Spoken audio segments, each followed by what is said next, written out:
Mind Freak in just pop-off mode? Is he just going to be absolutely destroying people, getting these crazy clutches that we know he's capable of?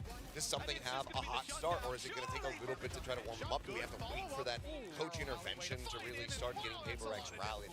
That's what I want to see, because I think out the gate, both teams, they had a little bit of a slow start in their opening series, but that's to be expected. You know, they just recently had gotten back from competing in Madrid, playing through an immense amount of matches to be able to get into those top 3 finishes that they both had.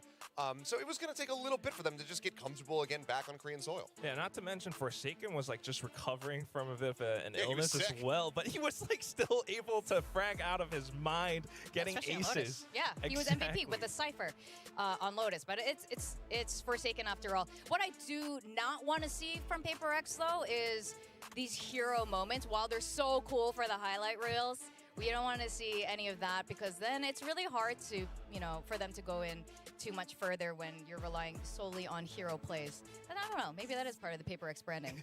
Now we're looking at Texture and Jing. I am so curious about today to see this match up between these two guys. Yeah, I mean, that's where things are going to get really spicy. I mean, one of the maps that you really would love to see in the pool is something like Split, where that double duelist also comes in for the side of Gen G. Get Meteor versus something on the Jet battle, Texture versus Jing on the Raze, and just really see who's going to be able to take over.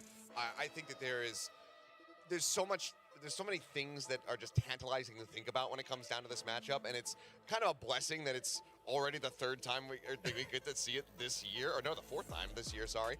Yeah, it's gonna be sick.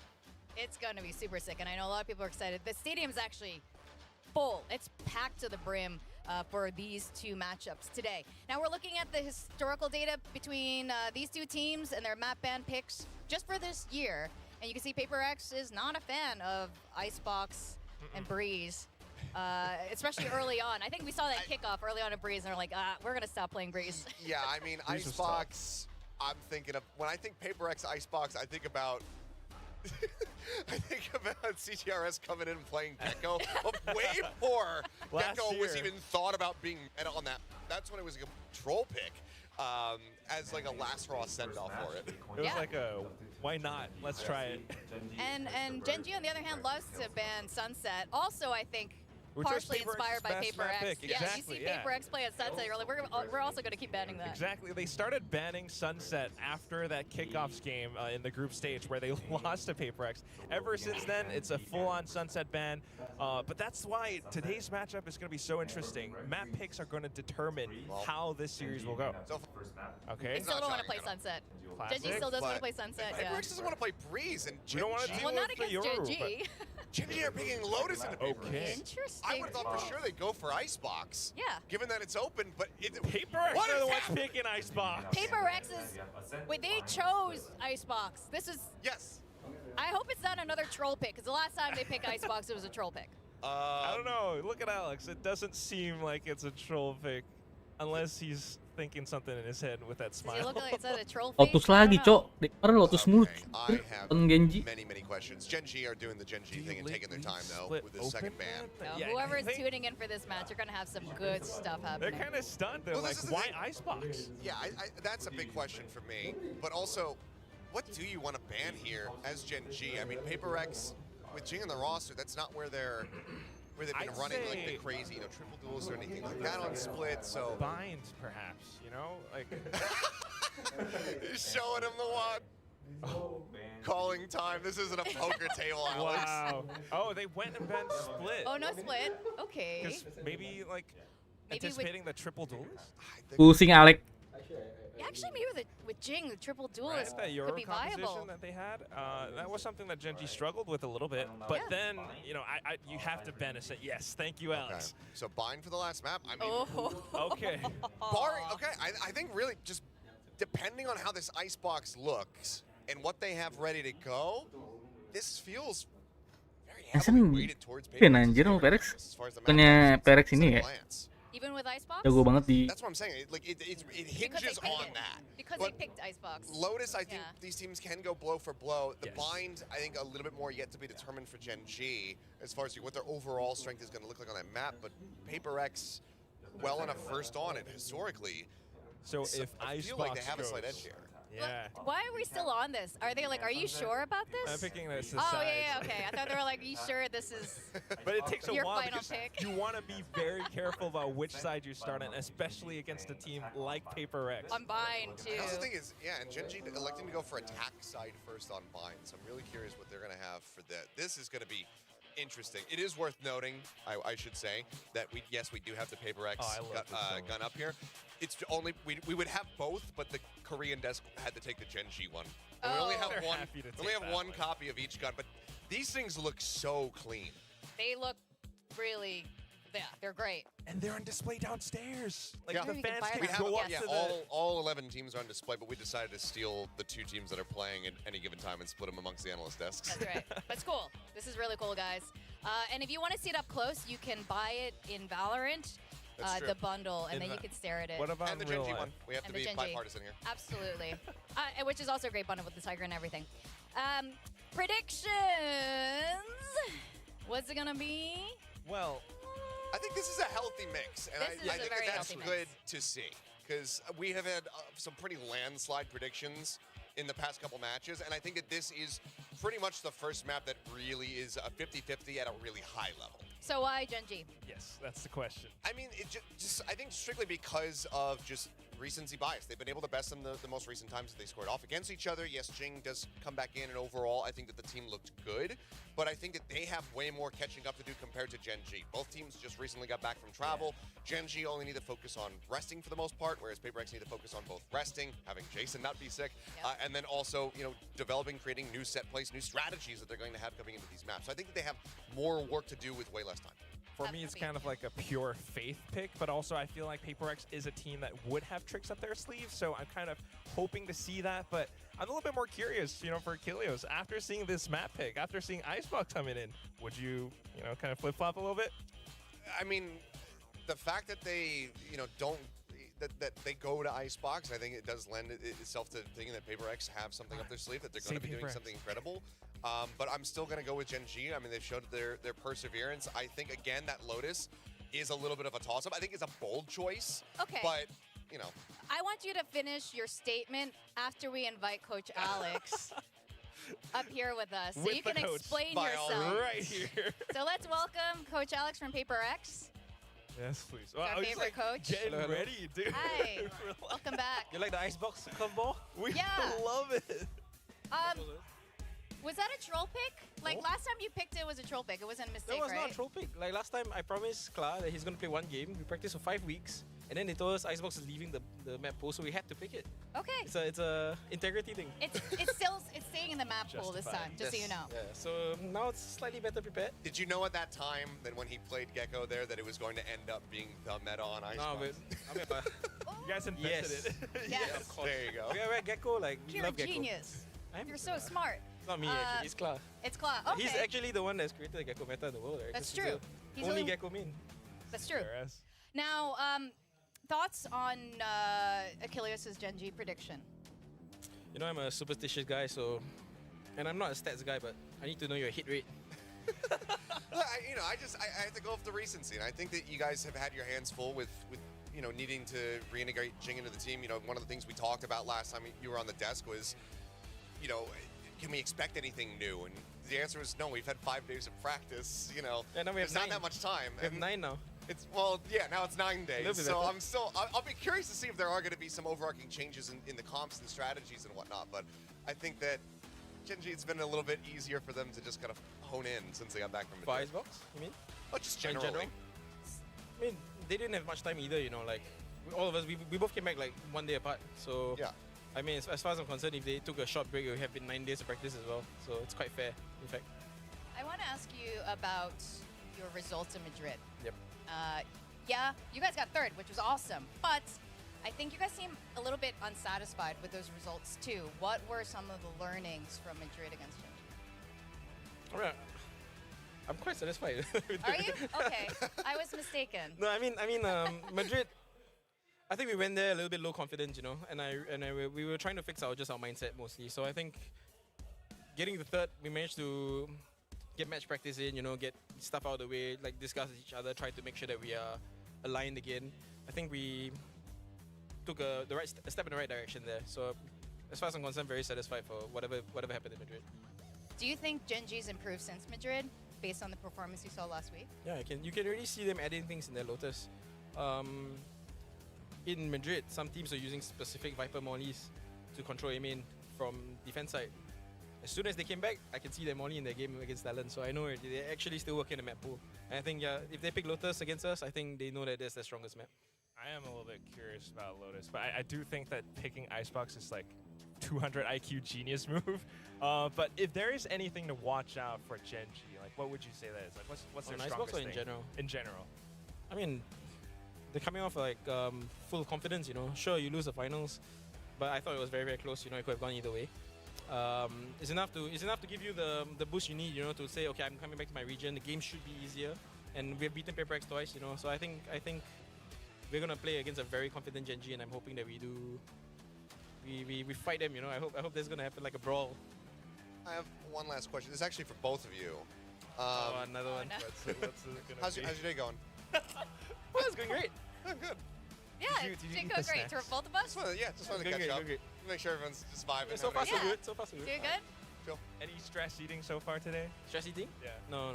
Okay, good. I'm on diet now, you know. I'm trying to. How are you? That's great. I love to hear that. Well, thank you so much, Coach. All the best. Bye bye. Aw, Kamsahamnida. Kamsahamnida. Kamsahamnida. so much respect. I love it. Yeah. I did want to ask about Jing, but you know, he's got to go down and coach. And I'm curious how Jing is going to be performing this time. I think, Kilios, you made a great point about Jing's performance. While phenomenal, there were shaky moments in his gameplay. Yeah, and I think, you know, I think that we expected that, whether it was a roster change or not, given that the teams were traveling back from Madrid. But, you know, I think that roster change just kind of compounded and added on to what would have been fairly normal shakiness that you see, you know, post-event. So I think that it is going to be a stronger team coming into this. I like Alex talking about Lotus right there, saying like, okay, you know, we do have to be a little bit concerned about this, even though it's a very comfortable map for us. If Gen G are going to be picking that into us, they clearly feel very confident on it, and I think that goes, you know, the opposite side for that Icebox pick. So this could just end up being neither team wins on their map pick, but we go to 3. I very well could see that happening. I would love to kind of see that happening. I feel like Gen G's Lotus is really strong, but I am curious about what the agent picks would be, because Icebox coming in then, Jing, is it going to be still that Raze or back to a Sage, a Battle Sage? What's it going to be? Well, we're going to find out really soon. We're going to go down to the stage, so welcome the players.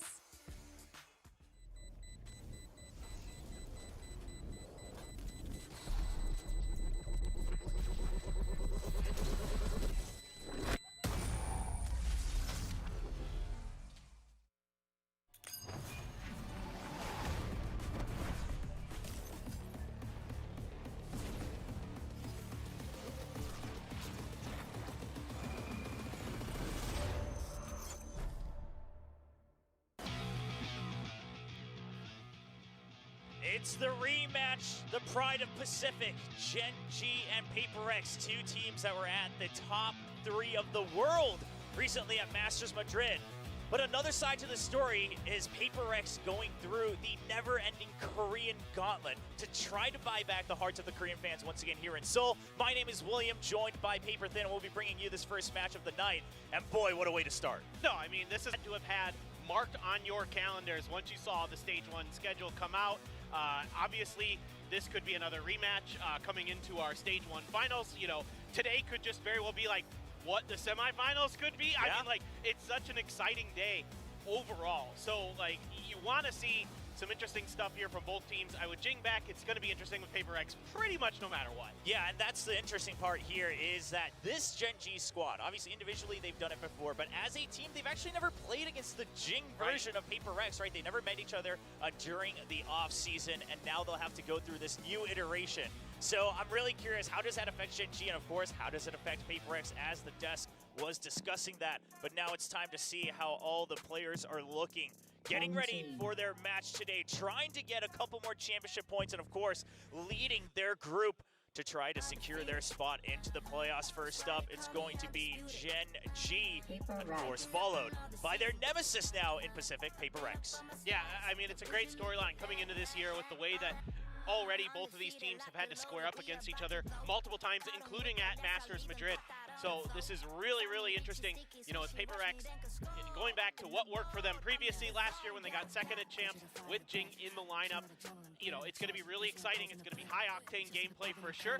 But Gen G, in my opinion, does a pretty good job managing some of those teams that try to get aggressive against them, that try to push space, that a team like PRX is definitely going to try to embody. We know that. We've seen it time and time again. So let's see exactly how both teams are going to kind of move their chess pieces around against each other. And with Lotus as a start, a map that both teams are pretty familiar with, so it's going to be really fascinating. Yeah, I'm glad that there's not going to be any asterisks here in that first map, right? The second map of my spouse, obviously some question marks still remain, but in this first map, sure, Gen G a very comfort pick. And while this is one of those maps that's always plagued PRX in terms of how do we figure out our own meta, do we even follow the regular meta, etc., they've always been able to at least put up great numbers on it, win or lose. Of course, most recently, still Alek. are willing to return to that double duel. Yang liat lu marah-marah, Lek. And Jing at that speed is very, very difficult at the pro level because things change so quickly like you're talking about. Well, there's not going to be any changes for this map, though, in terms of composition. Gen G going with the stock standard, the fade on top of the raise, and meanwhile, PRX still sticking with the single controller, but going with double duelist, something in Jing. Of course, Jing kind of leading the charge a lot whenever they do this, something really there for the trades, the opping, things like that. Yeah, exactly. I mean, it's really exciting to watch. I think especially the way that Divide can work with something on this sky, I think is really impactful. The way he can set him up with those guiding lights is often really destructive. Like, PRX is a team that has a lot more success taking the A site than most teams do on Lotus because of that combo, because of the ability of Ilya. And he also changes up his guns, right? You've seen him take the Judge and things like that. Yeah. The Shorty, very, very powerful on some of those corners. And it's a lot of Divide oftentimes setting him up for those close quarters engagements. We'll see Gen G, how do they prepare against it? Coach Alice gave them credit for already adapting to things they had picked up from Masters Madrid. But now with PRX just peering into the notes against Gen G, how well can they adapt in-game? We will kick off map 1 of this best of 3. It's a rematch of the kickoff finals, and it could be a preview of upcoming finals as well in the future. Gen G on defense versus PRX on attack. No doubt, a duel of the fates, it seems to feel like, for 2024. So very excited to see exactly how this is all going to shape out. Already kind of a different look here for Gen G on this pistol round. 3 right down to B. Ooh. And I think they have a pretty kemarin dong lead on what Madrid. PRX likes to do. You're going to see this. These 3 in particular play a lot together on this map on the defender's side. The fade, the raise, and the omen. The combos here really, really devastating with the haunt into the paranoia, the blast packs. The smokes are really well placed by Karon. I went back and watched some of the VODs of this map. I'm so impressed with the way Karon plays omen. Yeah, I mean, he's really grown into one of his own, and it's going to be a read, but Jing's going to get the first shot and Jing udah sekarat aja. PRX not going to pick up the tempo, though, with the counter paint shows coming out. Slows him down, and now just leaving a lurk. They will reset to explore other parts of the map. Now rotating over to Mount, they would have control of the road as well. This is huge. They get the heals off as well from Divine. So yeah, Mindfreak taking quite a bit of damage there in that exchange, but able to get him up a little bit. The door is open, and looks like PRX is really highly considering a full-on C-exec. Yeah, but despite the heals, of course, not all topped up just yet. Munchkin, can he get the nice shots in through? And the Poison Cloud comes up. Nice. He still somehow crouches through, continues moving forward, dodges the bullets, and now Texture. I mean, it's a 2v3. No real point in waiting for backup. He's got to dwindle the numbers, but he's been checked out through that one-way. Meteor now on the backup, and PRX, they've taken their post-plant positions, 3 spread apart with crossfires all the way through. But a nice shot for Meteor, kicks things up. Meteor, anjing! The trip, he's got to get the second, down to a 1v1. Ya, Already wrapped around. Gen G will recover the pistol round for a 1-0 lead. Yeah, I think PRX is going to be kicking themselves a little bit after that one. Cok. Unaccounted for. That late push from Meteor, still had a paranoia, still had a flash in hand. They weren't able to confirm any of that information, get an idea of where they're coming from. Divide just straight up loses that battle to Meteor. And certainly Mindfreak trying to do what he can, but Gen G there, well read, even though they lose that opening play there, Jing just gets a drive-by with the Frenzy. And even though they're able to heal him up fully, they're able to track the movements of PRX quite nicely. Shift their weight over to that C site, and Meteor so clean on this map on that Killjoy. He's so devastating post-plant. He's so smart with his timings. He's so accurate. Such a difficult player to deal with. And that's exactly who PRX is going to be meeting up with here in round 2. Taking that ult orb on C, but They're not going to push just yet, of course, set up their own one-way for a little bit of delay. Of course, the lurk already coming through for PRX as well. A lot of movement around the map, trying to make sure that they have options moving forward. The alarm bot tripped, gotten rid of, and now took a little bit of damage on the side of Forsaken, but of course with the Sheriffs, they're just looking for these one-taps. They've pushed C, they've pushed B. Now setting their sights onto the A side, pushing Charon back on a timing. And he's going to have a smoke back up in a second. Let's see if they can take advantage of that. They're going to try to make an entry of it, and Charon, knowing that he's all alone, just going to back off. Yeah, it's really smart of him. He knows that this is likely a death ball coming at him. Yeah, I mean, especially with the eco, especially with PRX and Texture, not going to greet it either. They recognize the push has come through. Charon just going to look to hold close quarters with a Spectre stuck on tree. But look at this, Gen G already aware of the possibility of a rotate back into B. Meteor, he's been blinded, but now he's got his sights back. Lakia there, but still a 1-for-1, 2-for-2 trade for PRX. Pushing heaven, picking up weapons. Texture recognizes the danger, has to keep them at bay.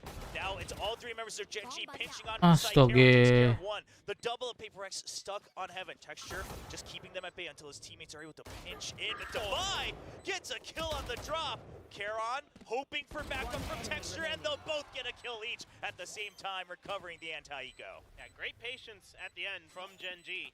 This is something that has made them so successful this year, is they're rarely not attacking together when there's at least a couple players left. Like, the trades are great, the flank timings are really, really good. That means the communication is really, really good for Gen G. A great paranoia from Mindfreak to bust this open, and a couple great shots to back it up.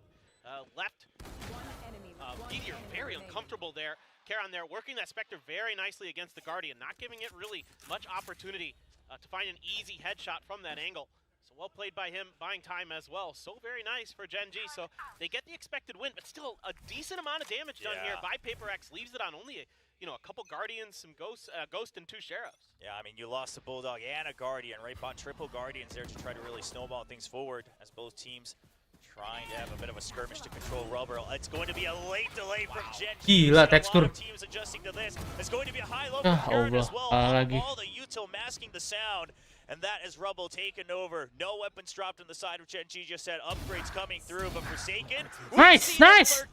Nice scan. Early once again from Baby Door. It's gonna be a triple. Can he Nice get out of banget. the race? He seems to do it every time here on Lotus. And now Gen G spread apart, having to fight solo on either side of the map, while PRX, they'll be grouping up as 3. They don't want to make the same mistakes. They want to make sure that they're there for trades. But Meteor has led them on a bit of a wild chase all the way around the site. Texture gets spotted by the cam. Looks like, I mean, Gen G, they may not have time to really activate anything here with the remaining timer of the spike. Texture able to upgrade the gun. Cannot win the duel against Devi, though. And it's just Meteor, who doesn't actually have a weapon either, so he'll have to go for whatever damage he can get, trying to isolate the 1v1s. He gets one. Oh, I thought he might be able to get 2. Of course, the spike's still ticking down. It's going to be the round win for PRX. This is a really interesting execute here.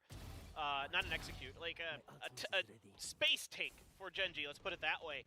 They did not do anything like this when they played Talon. This is a very different look there. But Talon did this against them, right? Exactly, a lot of that delayed retake of Rubble. No, exactly.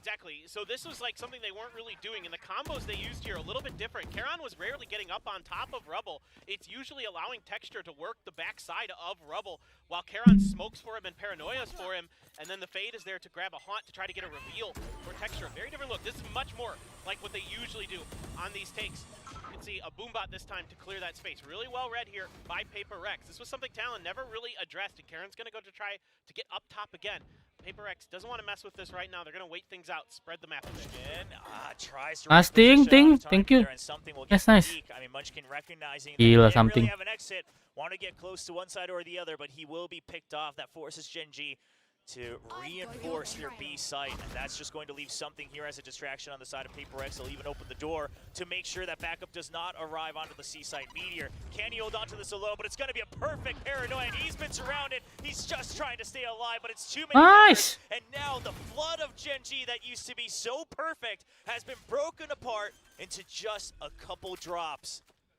PRX, all alive, spiked down, and looking forward to a flawless round here. Yeah, I mean, it's just so difficult to play against the speed and aggression of PRX and the combos of all that utility flying in there. I mean, time and time again, every team in the world that's had to face them has had to deal with it. And you never quite know what to expect because the timings are always a little bit different. They're always a little bit uncharacteristic from what you saw in their previous replays. Like they're kind of shifting how and when things happen with their utility. Like the paranoia might come a little bit later, the guiding light might come a little bit later. Things like that make it really difficult. You could see Meteor there just had no idea what to do on the C side. He's just trying to find some kind of safety, and there was none. Yeah, and I think a lot of something that PaperX has learned as well is that Gen G will oftentimes be prepared for those trades, right? So they don't want to take any chances. If you're going to go into the site, we might as well dump everything we have. Make sure that we are coming out on top, because that is something that plagued them both times where they made up against Gen G so far in 2024.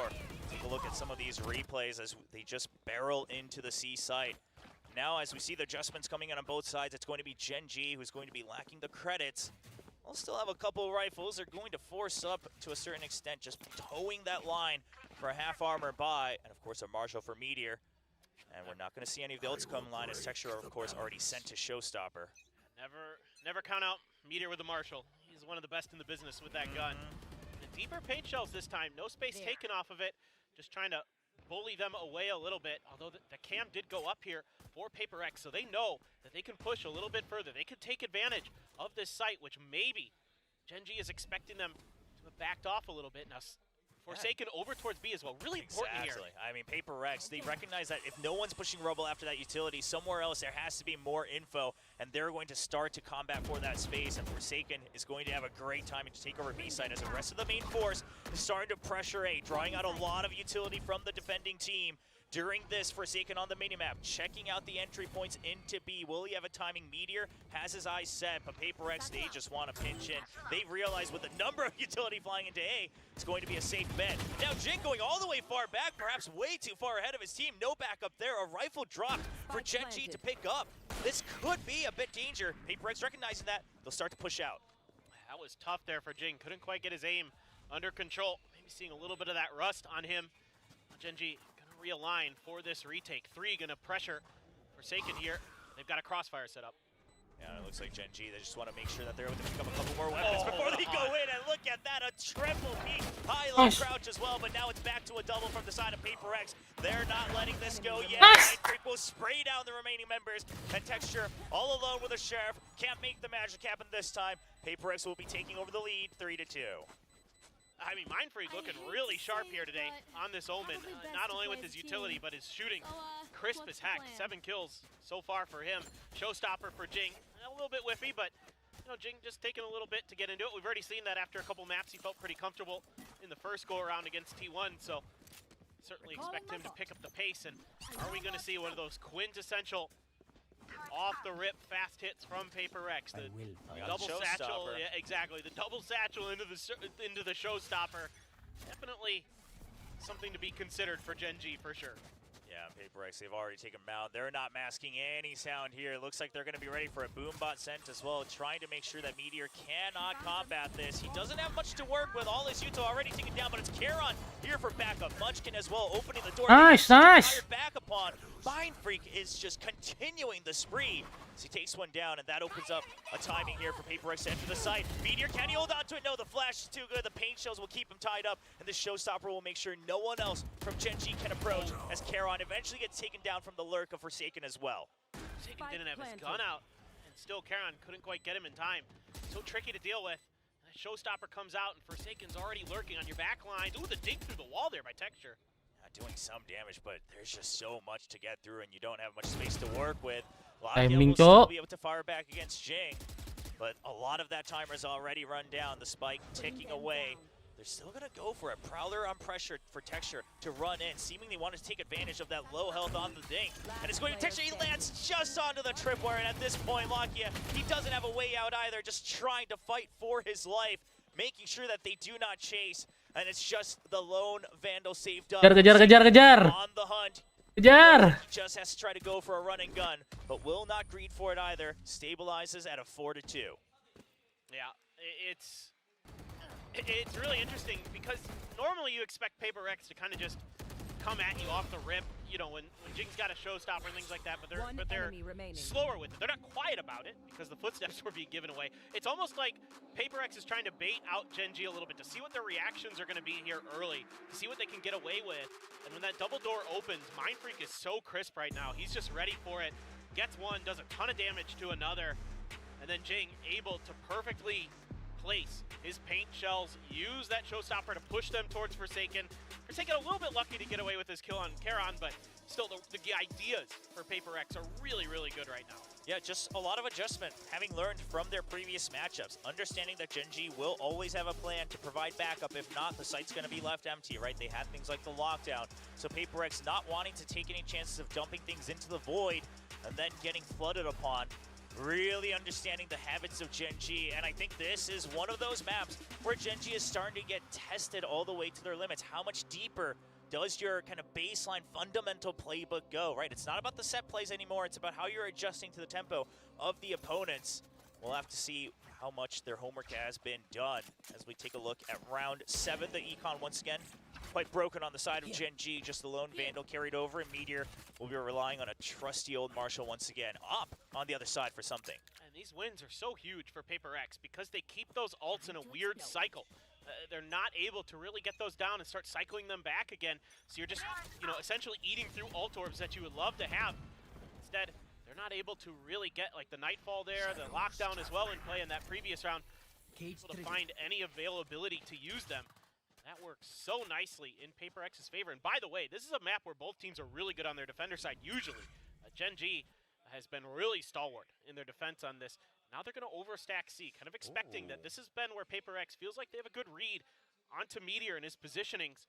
Yeah, but backup all arrived. Then, And even with that snake bite to try to fake them out away from A's site, it's going to be Texture who's trying to make sure he blocks him up, but he's a little too scared to fire the first shot. Nice, nice, nice. Let's go. Time for Jing to turn around for a double. Uncharacteristic of the star duelist of Gen G to hesitate on the trigger. Let the round slip away. Charon, the rookie, last one alive, and Forsaken continuing the jiggle for another round win. It's just incredible, the timing and the coordination you can already find here. You're just going to dive in with the shorty as you would kind of expect, but then you have Jing up on the box to cover you as well, so this executes so good. The late Paranoia right on top of Munchkin there. Even if he had maybe gotten a kill on Jing or something like that, didn't even matter, but still, love what PaperX is doing. Really nicely timed hits. They're kind of waiting things out, feeling out Gen G enough. And then they're able to do what you were talking about earlier, Will, that they're just dumping utility when they know they can get value out of it. And that's been really powerful. Big hit. Trade. Meteor and Charon as well. Mind Freak trying to stabilize, but eventually goes down, and PaperX really choose to stay and fight. Forsaken wondering if the Prowler would spot him. It does eventually. But he's on duty now. He has to lead the forces as something's still sticking with the operator for the time being. Both trying to open up the right side of the map. Targeting B site and Rubble. Something's going to make a lot of noise, waiting for Forsaken to gain some intel in the middle of the map. And Gen G, they don't want to fall for this. They're trying to make sure they group up all the way in defender spawn and make sure they don't let Ting Forsaken Yang know their ting ting ting. whereabouts. Spike plant heard by Meteor. Going to enter onto drop, and it looks like it's just going to pinch even with the Nightfall to make sure. He does get tagged right at the end, has no audio. A little bit of that decay as well. Still has the Blade Storm. Back pocket. Lockdown gonna have to be invested. Well. I mean, Gen G, they really want to make sure that they don't get pinched from the flank as well. They are prepared for everything, and Lakia with a snap on, but something with a flick to answer back. And now the lockdown goes through. Still not enough time, though. The defuse already started, so some heroics from something, but a desperate round win for Gen G. And I mean, consolation prize, I suppose, for PaperX is you got him to use 2 big ults in a 2v3. That's like a huge win in my book for PaperX. Yeah, you lose the round to that early aggression, essentially. A great idea, great change of tempo for Gen G to just kind of push out. And it looked like PaperX might have been somewhat ready for it, at least on the C side, but the B side caught him enough off guard. It was able to be a punch through for Gen G, get a much needed round win, especially with rifles in hand to bank up a little bit of extra economy, because it is deep pockets for PaperX right now. They've got some ults again. Showstopper once again for Jing going to be available. You do have the Viper's Pit for Munchkin. See how he wants to use it, but I think he's going to be a little bit patient for it. You want to make sure that you aren't going to be cleaned out early. Maybe if they get a spot on you and the Showstopper in the right place. Yeah, generally, Gen G, one of those teams that does like to wait for a little bit of a surefire way to send that ultimate, even if it's on a timer near the end of the round, something like that. So we'll have to wait and keep our eyes on Munchkin. But like you mentioned, Gen G's ult economy a little bit mixed up, whereas Paper X, they've got their options even with the operator. Now Texture waiting on the C side for Gen G with his own operator that allows his teammates to be ready with a trap play near Baby Door. Paranoia already spent though, so Charon just gonna have to wait for the crossfire. The tripwire sent, no reaction. Forsaken trying to bait this out. He knows that this door is open for a reason. And now the execute on through the revolving door is gonna happen. Wow. Jing sends it, uses the showstopper as an extra boost to move forward, dodge all the bullets, and the site has just been broken open. So we do see a bit of a trade near Baby Door, but something is the guard. Can you get through him? He has no Oh, idea. the barrel. No idea. Lakia still hidden right by it. They sniffed something, but not how close enough it was. And now the retake. Gen G, 3 members ready for the flood. Lakia just trying to draw a lot of aggro towards that Baby Door side. Draw them out into the open. Mind Freak going for a bit of a Hail Mary with the from the shadows. Meteor going to stabilize the shot first. But now the pinch. Gen G, they hear his shots. And it's going to be a peek out from Texture, but he gets taken down. Mind Freak still going for it. Half already done by Munchkin. The defuse, they just want to try to stick it. But the spam's coming through, it's ticking down. You have to stick it now. And he's pinpoint on for Nice. the next shot. And Defy will clean it up. A 2v2 victory for Paper X. Yeah, beautiful read here by Mind Freak. Been so good for Paper X on this half. Using his ult at the perfect time. Putting himself right at drop. An interesting spot to go. You might expect as Gen G that he goes a little bit deeper with it. Have to invest the Viper's Pit. Try to make this retake a little bit safer. But the crossfire good. Texture just not quite able to find that shot with the picked up operator off of something. Now something is going to grab that judge. Finally probably going to invest the Blade Storm as well. Got that 3-man execute towards Rubble for Gen G, but nobody from Paper X is even going to be in that destination. Oh man, I love this from Paper X. Anytime Gen G is weak on their buys, it's going to be Meteor who's targeted. Oh, But bro. you can't count this guy out with single shots. He'll take down 2. It's going to be the Rays and Sky down something, also taking a big hit. And that will slow down Paper X. So Meteor, a bit of an adjustment there. Instead of waiting in the site, pushes out towards Mound to challenge them early. Allows his teammates to come for backup. And now B and C site have been flooded. They will be found through the neural theft. And now they're going to change ideas. Saw too much pressure. Try to make it work onto B. Forsaken looking for the pick off the ping, but not quite able to find himself that kill. Plant going to be able to come down. Switch to the Vandal. Ting, jangan maju dulu, Ting. Astaga, Ting. Oh, takes him down. That's a rifle upgrade. Now Forsaken's lurk. Are they ready for this? They have no idea. Forsaken, he'll just take the 1 kill. He's happy to buy time to try to bring home this round victory. Tries to flick up, but that's a tough one. Lakia will be able to find that kill. Mind Freak dodges, and he won't be able to connect to the second one. Munchkin picking another with the Sheriff, and it's going to be the Thrifties of Gen G that return. Yeah, the classic Gen G Thrifty. So good at this, and Meteor just a little bit further ahead than maybe Paper X was expecting. They got the ping off the flash, and I could see some level of potential preparedness there for Paper X that maybe somebody would be at that mound, but Meteor was just too fast and too good. And Forsaken tries to double pump a bit after he got that 1 lurk kill, but Lakia reads it perfectly that he's still going to be trying to pressure that angle. It's so nasty from Sumpah Meteor gila, Cok. I mean, you can see they're firing at him, they're pre-firing, trying to get to him. Meteor's just too quick, too good. He's been in that position so many times before. He's insane, man. I mean, with those, like you said, the 1-tap weapons, there's few that are better. Well, now Texture, he'll have to get an operator bot from his teammates. They were trying to look for one, but little did they know, Paper X didn't invest in another in that previous round. And there won't be another this time either as we go into the last couple of rounds of the first half. Paper X still leading 6-4. Something dashes ahead of Rubble, takes all this space, and he's ready for it as well. Sees the tag, sees Lakia getting hit right through the Toxic screen. No idea what hit him. And now 2 members of Gen G still on the A side.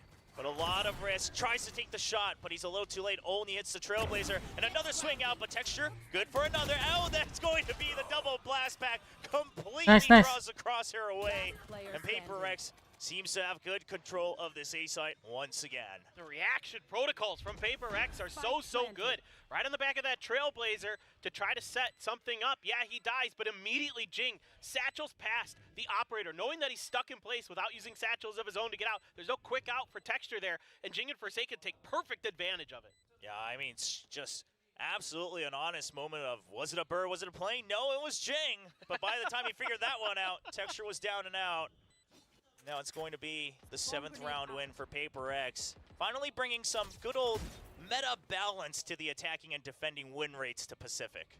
Yeah, it was about time. I mean, We haven't seen this in no, quite I know, so often. I know. Lotus has been a super defender-sided map, but this is going to be the team ace for PRX. They will claim a 7th round, at least a positive half, no matter what happens in the last one. Let's see if Gen G can make it 7-5. Money should be just there. I think, not exactly sure for Gen G. Gonna need to Mostly, see I another think look. so. Yeah, I think they have just enough to get through with the buys. I mean, This is so nasty from Jing. What do you do against this? yeah, and then he still gets Karon as well. Karon trying to figure out where he needs to provide backup, but it's just too fast. And while Jing has to adapt a little bit, okay. Yes. All right, so we're gonna go for a Sheriff, a Bucky, and a Spectre on the side of Gen G, all to make sure that Texture can get an Operator. Just so we're clear, he hasn't fired too many shots with that weapon in this first half. No, it is quite the mixed bag here for Gen G. Try to see if they can shut this down. And look at PRX kind of ping-ponging here, and it's so fast. They're already on B. Forsaken already taking space, already trying to see if they can clear this open. I mean, it's as if they have a hard read on this off-buy, right? The force up, seeing that the weapons probably all over the place. We just have to make sure we don't run into the Operator, nor any of the amazing ultimates on the side of Gen G. Nightfall gets used. 2 members will dash out, but something Nice gets out of banget, him. Doesn't need audio when he's up in the air, and it's going to be the showstopper trying to keep the rest of PRX at bay, but Jing jumping forward, gets a lot more kills, and now just Meteor left alive. Picks up the Operator. He's always been good for 1, but can he be good for 3? Not even a single kill, as it will be an 8-4 half for PRX. I mean, this is starting to look like 2023 PRX for sure. I mean, yeah, there was some really good ideas here early on where PRX was kind of baiting utility, trying to figure out exactly how Gen G was going to play things. You weren't seeing some of that same control either from Gen G towards Rubble that they were doing time and time again against Talon. You know, a lot of times Gen G you would see the Fade, the Omen, and the Raze all taking that Rubble control early and then using that to kind of box Talon in. However, PRX was kind of like waiting it out, and they'd say, okay, we could send something forward a little bit. Okay, they don't like what they see. They're going to pull back, and they're really brutalizing Meteor on that C site early and often, and that kind of set things off kilter for Gen G. It didn't really feel like they were ever comfortable. And then a lot of times, Gen G's been really good so far this year with anticipating like some of those deep pushes after a plant goes down, and they did a really good job absorbing that pressure against like Talon. Sure. But today, I mean, it's because it's PRX, because they stagger so many things at you so quickly. It's so tough to deal with. And the tempo changes as well from round to round. It's not just the old W gaming all the way through, right? Sometimes you're baiting out the ultimate. Sometimes you're trying to get ahead of it. PRX definitely starting to creep into Gen G's head a little bit. Now Gen G will have to clear their minds as they now take the initiative on the attacking half. Toxic screen set up on A, the default screen to help take control of Rubble. And it's going to be 4 ghosts, just a half armor for Karon. Looking to stack towards B, they will meet each other once again. This is looking just like our previous pistol round. It's just different teams on different sides, but it's like almost the exact same setup. So you're going to rely on Forsaken for PRX to kind of lock down the A site, get the info for a retake potentially, but it looks like it's going to be another brawl right at the front of B. And they'll run into each other right away. The guiding light, and it is going to be antied, and there's a Paranoia. Counter Paranoia as well. Do they recognize where it came from? No, they're going to spot Mind Freak a little too late, and their crosshair shaken up by the Boombot as well. Double kill for Jing. The answer back from the door from something as well. The backup is there for PRX. Now a 3v2, but of course the battle still 2v2 as Forsaken awaits the approach on the A side. It's a pretty good read now for Gen G, moving towards C. Seeing if they can get it, but of course, as is tradition, PRX not letting go of those W keys and just going to keep right at their heels, right behind them. Now Laki is watching it. Is he going to be able to get Nice. that spike down too? Not quick enough, and Munchkin, he's afraid of the flank now, recognizing that they're pushing him from behind. You got to be afraid of where's Forsaken coming from, because surely it's going to be a pinch and a wide swing. Something's been loving those here at VCT Pacific as they continue the lead in the second half. I mean, many try to brawl with PRX, few succeed, and I like it from Gen G. See if you can get a confidence win here, see if you can get a boost, but it just isn't ever really able to be dealt with. That Boombot not quite cleared, causes some serious problems as well. So again, the slight delay with some of these util timings from PRX. They're playing off of contact with their utility. This is something they do so well, time and time again, that a lot of teams don't really understand or anticipate until they played against it, especially with Jing in there, because Jing is full on confidence. He does not care at all what you're doing. He is going to take the fight to you when he feels like it's time. Yeah, I mean, Jing is quite frankly overheat incarnate, but PRX work really well with it as an active drone, and it also gets a lot of kills at the same time, so it's a bit unfair sometimes. But we'll see Gen G. It's not going to be this round as they are just sitting on a singular Sheriff, but can they stabilize in the upcoming rounds because they don't have too many left. PRX are only 4 rounds away. We've been seeing the Outlaw a lot from Jing. He misses the first, he misses the second. He's in a bit of danger now. He's got to run away, but something is there with a Vandal. Gen G, you did not account for this Nothing. one. The hate shells will knock Jing out. As Jing wanted to greed for another off of the reload, but now back up a ride from Devi. Gen G, all their eyes set on something. He's trying to draw aggro.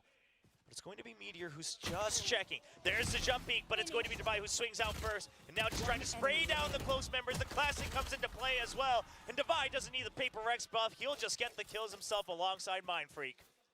Yeah, there's just nobody else in the world that does these setups. I mean, PRX just does bizarre stuff, putting the Outlaw up on top of the rock there, and then you've got something just holding the angle out in the open, and Jing sticks around just a little bit longer, and that's intentional. That's to buy some extra time there. To force kind of the hand of Gen G, where they say, okay, maybe we can isolate Jing, maybe he overstayed his welcome. Like you were just saying, sometimes he overheats, sometimes he kind of goes for those extra big plays when he doesn't need to, but it's all just bait for something. Even though he whiffs the shots, there's an extra layer there for PRX. I mean, of course, also the fact that they're double duelists, right? Both of them having that mobility to continue to extend that fight until Devi or Mindfreak, other members of PRX arrive. And Gen G, if they can't get the kill right away, if it's not a headshot one tap, you gotta question whether you want to continue the fight or not. As PRX, they love to drag it out in that mud fight. Now it's going to be texture planted in rubble for this round. Gen G, they've taken over that space, but at the cost of quite some big util, like the Paranoia already being spent by Charon. Now planting the lurk into B as well. Classic Gen G coming out, classic default with this composition.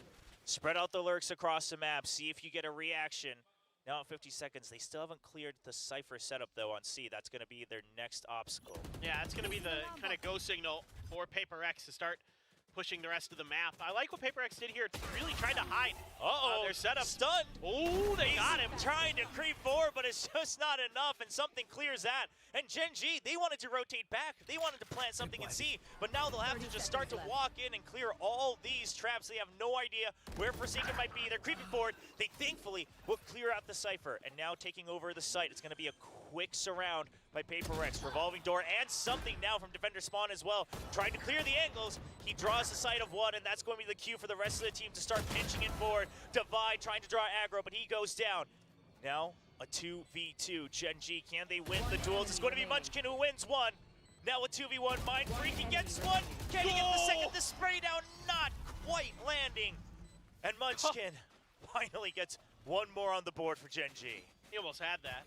Almost. He almost had that. I think he got a ding through the wall there. Absolutely bonkers stuff today from Mindfreak. I mean, he is playing some of the best Valorant we have seen. This Omen stuff, this is a huge win right there. If Forsaken gets one before he's traded, now, if you want to fault PRX at all there and say that Forsaken gets a little bit ahead of things, but Forsaken just trying to see if he can catch him off guard a little bit, but fortunately for Gen G, they know, they're wise to the trickery of PRX. They know that you never know when one player is going to be pushing ahead of the rest, trying to see if they can find that extra value. Texture out ahead. Be grabbing that orb early again, but a three-man stack here. Got Jing, Devi, and Mindfreak ready to rumble. Nightfall available for Lockett. He's set up for it. Now, are they ready for the close hold, though? Because audio may not matter as much. The DK is going to be something they're looking forward to, trying to hold them, bottleneck them in tree, and so far PRX succeeds just a bit. Devi trying to bounce back and forth. He gets sighted first, and Texture with a nice flick back around. He clears the entire site on his own alongside his trusty Boombot. And that should be a quick round for Gen G as they look forward to a 6th round win. Only 2 members left alive. PRX, Bulldog, and Vandal in hand. Yeah, gonna have to be a save now. Although Forsaken has taken a position, he's gonna try to find cheeky exit frag potentially. Something going on a bit of a lookabout. Just seeing if anybody's going to come through there quick, see if he can get a freebie. Not going to be given over there. Great execute from Gen G on the back of that Nightfall. I mean, I like what Divide did there, where he kind of sidestepped the Boombot and was going to hold the angle, but Texture just so fast. Then the transfer over on a Mind Freak as well, absolutely nuts. He's ready for the third, and that's round over. So, I mean, we've seen it time and time again this year that Texture can pick up these big multi-kills for you and just completely turn things around, get Gen G back on track to potentially make this a competitive map. And that's something that really carried Gen G forward and impressed a lot of people around the world, was that they could take turns having those moments. And very truthfully, we haven't seen too many yet here on the first map of this best of 3. But Texture will put one into the highlight reel to make sure that Gen G's not out just yet. PRX not close to map point, only 10 rounds. They can't sit on their laurels yet. And there we go. The replays are coming back for Texture. Trying to loosen himself up. Yeah, he's getting the feel of it now for sure, and that'll help. Yeah, he's like, oh, yeah, where is that? Oh, there's the tone. Here we go. This is how we start that song. He's back in tune. I just love Texture, man. He's so funny on camera. He's just always singing or reacting. And he's a jokester. He is. It's great to see. So now you got to kind of rethink what you're doing here, because that extra space you're giving up at Rubble hasn't really worked out. It's intentional for sure from PRX, holding back, trying to see if you can, again, get these contact reactions. But the Nightfall in particular, really challenging, even with the Paranoia and all those flashes and stuff that PRX throws out, isn't enough to really stop the momentum of Gen G when they're doing that execute. So now you got to rethink. I think we're going to see some more Rubble control. I think that's something that obviously worked out in their Eco round win when they had the extra advantage of having an Outlaw and a Vandal for PRX when it was just the weaker buy for Gen G. So sure. certainly you got to be thinking about that. You also got to be thinking about these alt orbs. One away from the showstopper. Yep. Blade Storm and the other thing not as important, but that's something you got to consider here as Gen G. That the mound hit. I think this will be showstopper given order to Jing. Yeah, you get that quick and easy orb, and of course this allows you to set up Forsaken in a bit of a trap on A with the Cypher setups. Now really just trying to make sure that they cannot take over backside too easily, trying to look for the picks rather, upon the entry. Now PRX will try to funnel them towards the A side. It's all going as planned, but whether they can arrive in time is the big question. Texture goes in. Does he send it? The showstopper. It's not checking drop just yet. He's not wise to it at all. His teammates are going to start to funnel in. One gets seen. It's a burst. Aduh. But only one, as Forsaken wonders where the double peak will be. Gen G thanking their lucky stars on that one, as they haven't taken too much damage just yet. Texture holding close from heaven, but I'm not sure if he was spotted by the Trailblazer. Not at all. He's hiding right behind the tungsten screen. He counts for one. That's one down. Tries to hide back into it. Jing goes way far. The showstopper not finding its target. Texture still alive. He stabilizes for another kill. Divine Freak in the short. He won't find its targets just yet. The Nanoswarm keeping them at bay, and Gen G, they've got the post plants. They've got the angles. The Nanoswarm will be cleared by Jing. He's quick on that, but they have to push. They have to get kills. It's a 2v3. The spike is ticking down, and they are just getting pressured as Meteor gets yet another kill. The paint shells, but Jing only 8 HP. Gets one kill. Can he at least drop all the weapons? No, it's going to be Lakia who will get the last kill, and Gen G follow up to 7.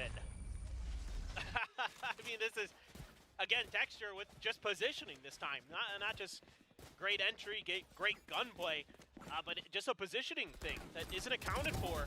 That, you can see on the map if you were watching, Devi sends a flash towards the drop that doesn't get any contact.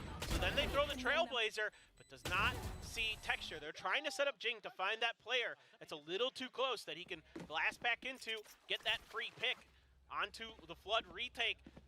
But the one player that probably you would have liked to have knocked out of that round, left unaccounted for. Great stuff there from Gen G. Oh, and Texture finds sight of at least one, maybe both members, as he's throwing the paint shells as well. Just trying to make sure that they don't have an exit. Now, baby door broken open, so they have an idea of where the exits might have happened. Gen G now stabilizing as Meteor clears mound on the other side of the map. They're really spreading their control of this attacking round.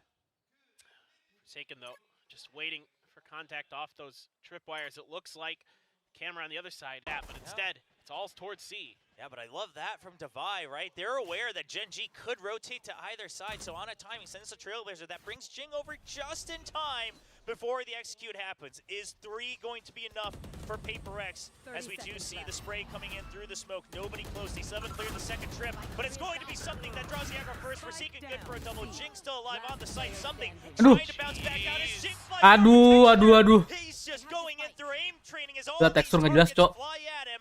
1v2. Can he get the clutch? He's already been spotted. He's going to plant with the help of the paint shells. Finds one. Doesn't have time though. He has to stick the plant. Will he have it? He stops it. Divine knows.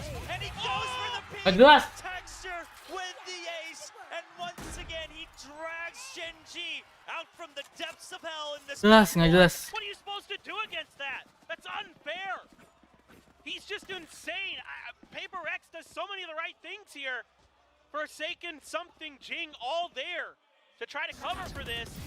And yeah, he gets Forsaken. You know, Jing does a good blast pack. Try to buy a little bit of bait. He gets up on top of the box. Texture's just better. And he plays this timing perfectly.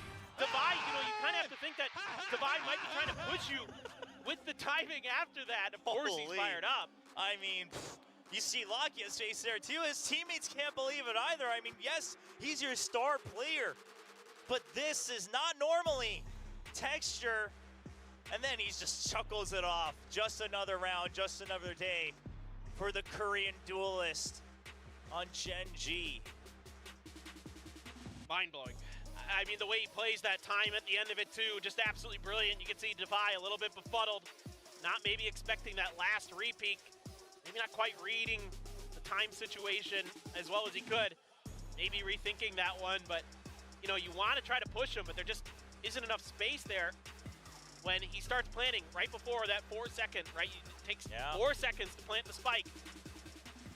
And you gotta kind of wonder, all right, what's he gonna do? All right, well, I'm just gonna try to go to a different position, I think is what Mindfreak is thinking. I'm gonna let him get the plant, and I'm gonna reposition from behind that pillar and try to go somewhere else, somewhere unexpected. Texture just reads it perfectly. Now he's up to a positive KD after that ace. Yeah, it's been a rough going. Silk on top, and now Meteor finds a pick on C as well. That will slow things down for Gen G. They know they have options. With the Cypher down, they can go anywhere. The immediate call comes out. They've been spotted, and something follows through. You have to watch out for this. PRX, when they see an opening, they will let it go.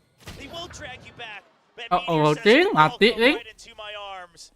2 down with the Outlaw. Tries to peek around the boom bot, not going to find an opening. Now he's just trying to play for time as the rest of his team is creeping into the site. Guiding Light comes out. Gen G has to make a decision. The call comes out to try to reinforce, but Meteor may not need any assistance as he gets another. Still only half armors on the remaining members of PRX as well. Yeah, this is not the fight you want to be taking with just stingers in hand for PRX. So now you're going to back off and try something a little bit different, but Gen G hot on their heels, opting to try to take a little bit more contact. Love these Outlaws coming out from Meteor against the ecos of PRX. Save a little bit of extra cash. Able to cover the flanks really nicely with it as well. So nice little adjustment for Gen G.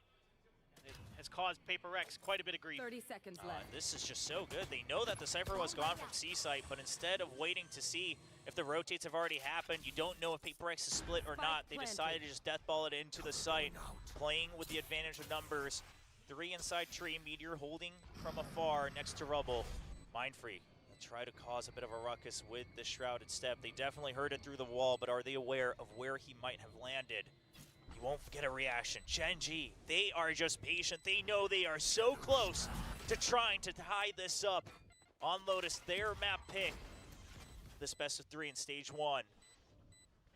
Tapping the spike, Mindfree recognizes the members, but Meteor's there for the flank. That's a 4K now. Outlaw picked up for Jing. He'll try to do what he can, but it's only got 1 shot left in it. He can't go for the double, and Munchkin will clean things up. That's an interaction I didn't really ever think about with the Outlaw. Yeah. It's a rough one for sure. He had to gamble a bit there, right? It just did. I don't think it quite clicked with him. Or unless he's looking for the headshot, but sure. Yeah. I mean, still Meteor though, so good with it. 4 kills in the round for him. Getting tons of value out of that Marshall. And that gives you a little extra bank to utilize as well. Now you've got a lot of ults for both sides. Both sides of showstoppers. You have the Neural Theft and the Seekers. The Viper Spit and the Lockdown. So a lot of counter utility play. Gen G this time going to be taking mountain control with the TP in the back.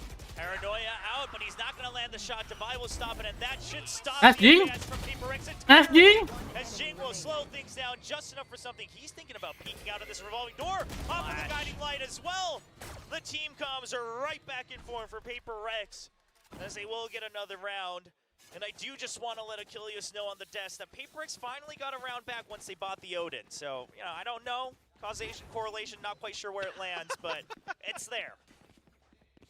It is a very powerful gun in Forsaken's hand. Wasn't exactly used at all in that round. Didn't matter, but it was there. That's all. Yeah, exactly. I mean, Jing there gets so much air. Yes. And then the fact that he's able to, again, nobody recovers faster from landing after blast packs than Jing. He Absolutely. is just unreal at his ability to stabilize his aim. It's tricky to do. Now we're going to see that Odin come into play as the door is being pushed by Gen G. Forsaken somewhat aware of it, but not able to find any. You know, he found a little bit of damage on Texture, maybe. Okay, Meteor. All right, Meteor. He's definitely had to play Jing a couple times before, my God. but Charon goes down. So much damage done. Texture took a big chunk earlier as well. Now you wonder, is it even worth pushing for this Odin? They're going to try to draw that aggro over to the B side. This is all set up for Texture. If he can get a kill, they can immediately rotate back as well. But it's just going to be the neural theft, and Texture knows there's no way out. You have to push the B site. The post plant, they'll have to worry about that afterwards. They will look to push everyone out. The pit used for one side. Texture takes over Heaven. The rest all choosing to stay inside the pit. So Texture's going to have to buy a lot of time before the retake happens. This is tricky for PRX because there's no money left for Forsaken. Got enough to buy, but he's going to have to fork over that Odin. Jeez, he knows these angles so well. Yeah, I mean, barely just scrapes the cap off of Raze's head. But overall, Gen G, they get the read that with the Odin spam and no approach, that this might be a save. They read the credit situation here for the potential Odin. Want to do some damage. Of course, not entirely necessary. Lakio, of course, has his Nightfall as well. Other members sitting with enough to buy into the next round. So Gen G will let the round pass. 10-11 score line. We'll have to take a look how this impacts the next round as Odin saved over by Forsaken. I want to ask you, Will, did you feel like PRX was going to try that retake anyway?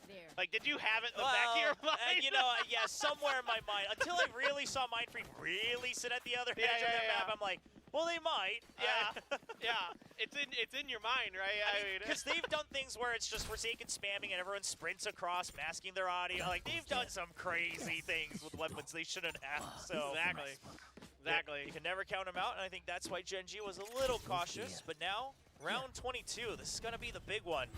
Gen G continuing with their default opening to take over Rubble. And PRX, they want to punish it this time. It's going to be a fast push out. Lu Meteor He's jago good banget, for one. Cok. He makes the dash go away from the other. And now the backup has arrived for Gen G as well. They've cut off the forces pushing out of B main. And Meteor, if he can get that kill, if he had gotten it, the map opens up for Gen G. But something will back off. That was close for something. He's going to have just enough time to get out, but he still has no help. Everybody's leaning towards A. The read a little bit off kilter.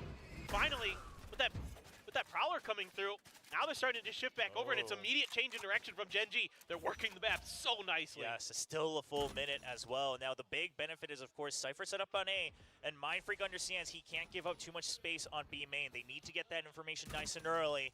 And so, PRX, they will hold 2-1-1 spread out across the map. Trailblazer, they'll clear mound on that timing. It's going to be the Odin pressuring, seeing if there's a reaction to smoke to help hit the tripwire. The Boombot will take the hit for that one, but the Nightfall, it's going to force Forsaken out. Does he stick around? He tags one with the cam, makes sure that they don't approach, and that buys him just enough time to try to get away. Still no audio, and he has no idea that the rope's been taken. Busy with the reload on the Odin.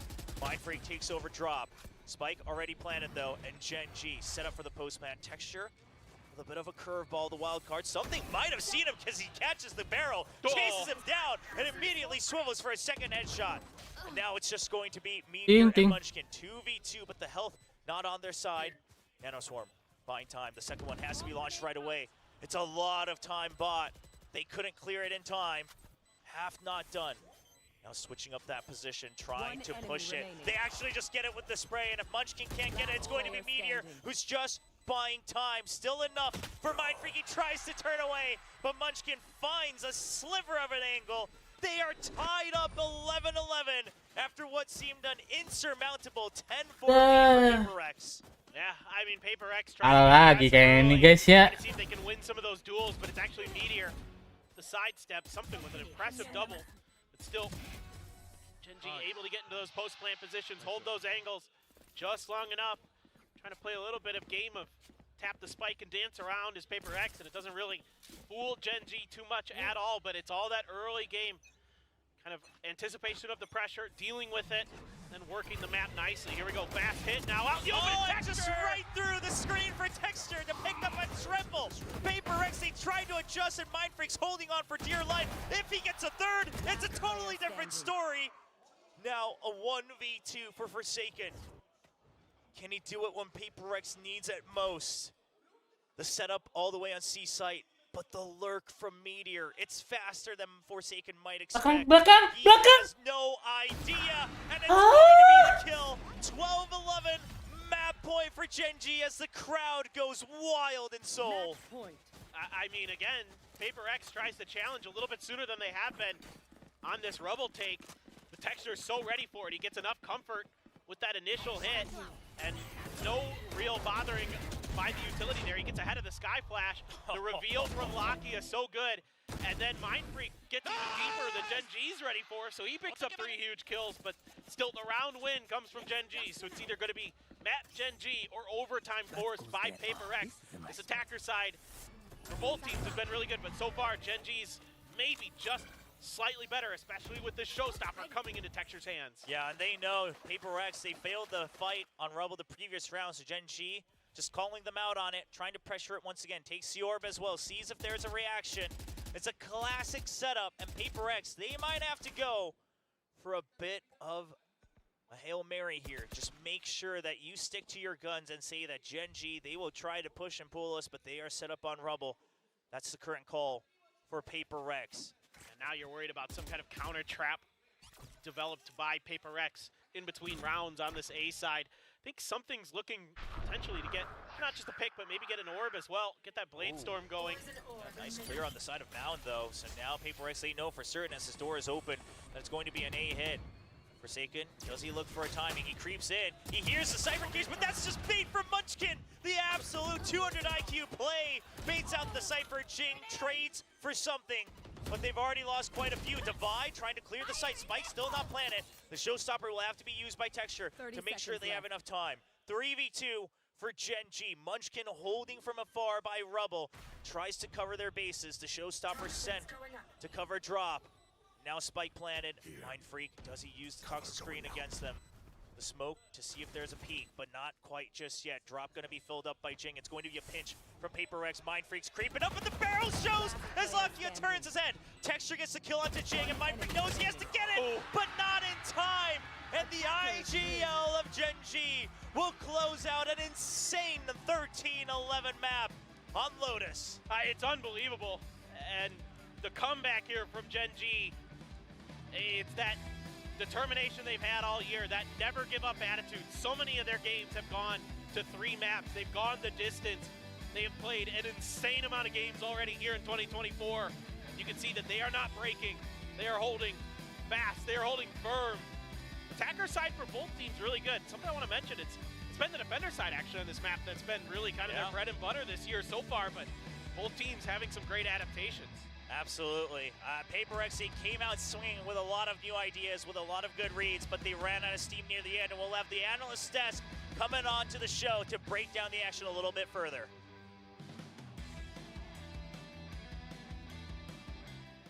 And just when you thought maybe Gen G was gonna lose their map, they said, nope, this is our map pick, Lotus, and they bring it back.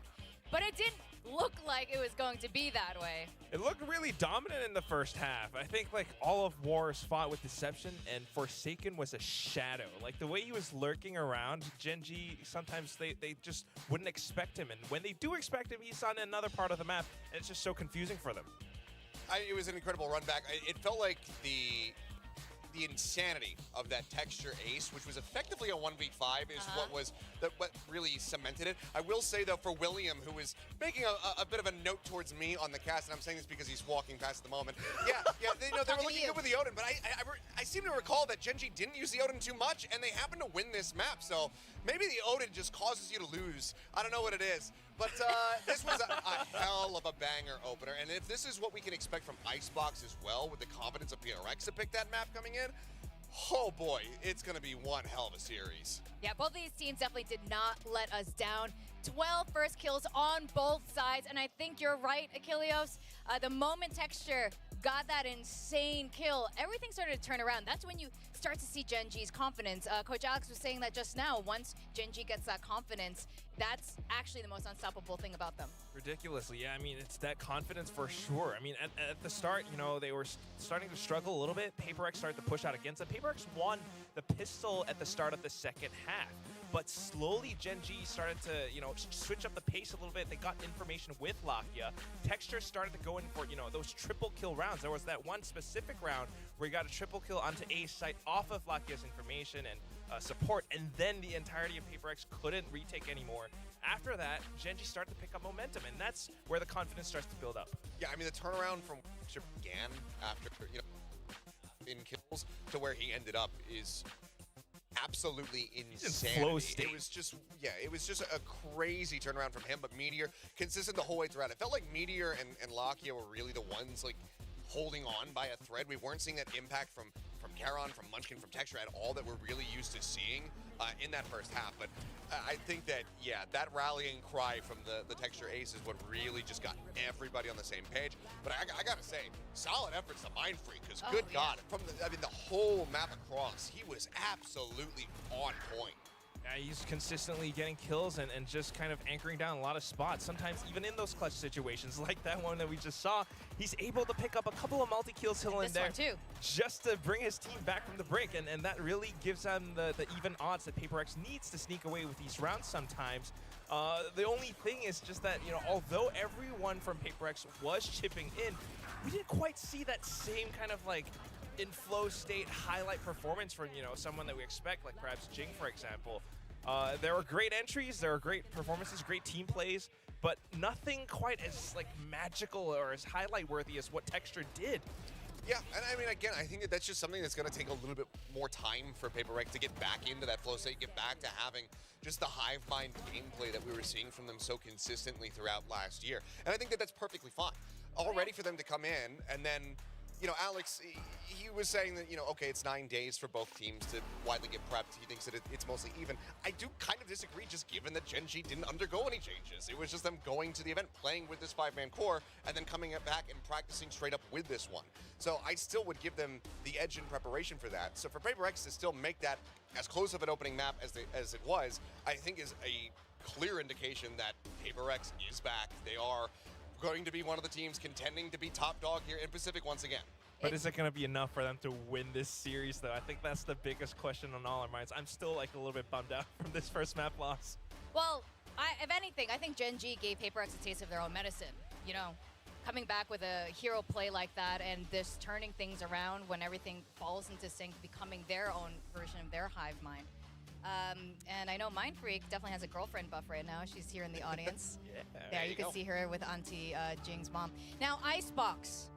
We have not seen PaperX play this in a long, long time. And Gen G, the last time they notably played Icebox, it was against Sentinels. It was the map they dropped to Sentinels when they were so close to getting that Masters trophy. Gen G has played this an immense amount, and I was a little bit surprised to see that they were leaning into it as a pick as heavily as they had been, because it hasn't been the cleanest map form. It's similar to like Zeta with Ascent in the past, where like you go to this map, you get wins on it, but it's always a struggle. It's always so damn close when you're able to get those wins.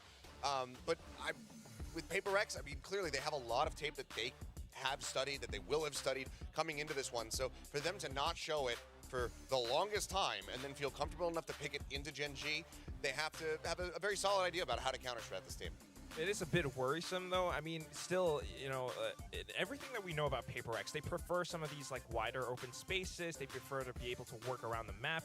Icebox, it's like a little bit execute heavy. You might be able to work around mid a little bit, but other than that, mid has been opened up so much more because of that tiny little window around tube. And yeah, PaperX, we don't really know what kind of composition they're going to run. We had Jing with the Battle Sage before in the past. We had CGRS with the Gecko. Yeah. What's it gonna be this time? I mean, so far, 9 days of prep. Is Jing just gonna stick to Raze, I guess?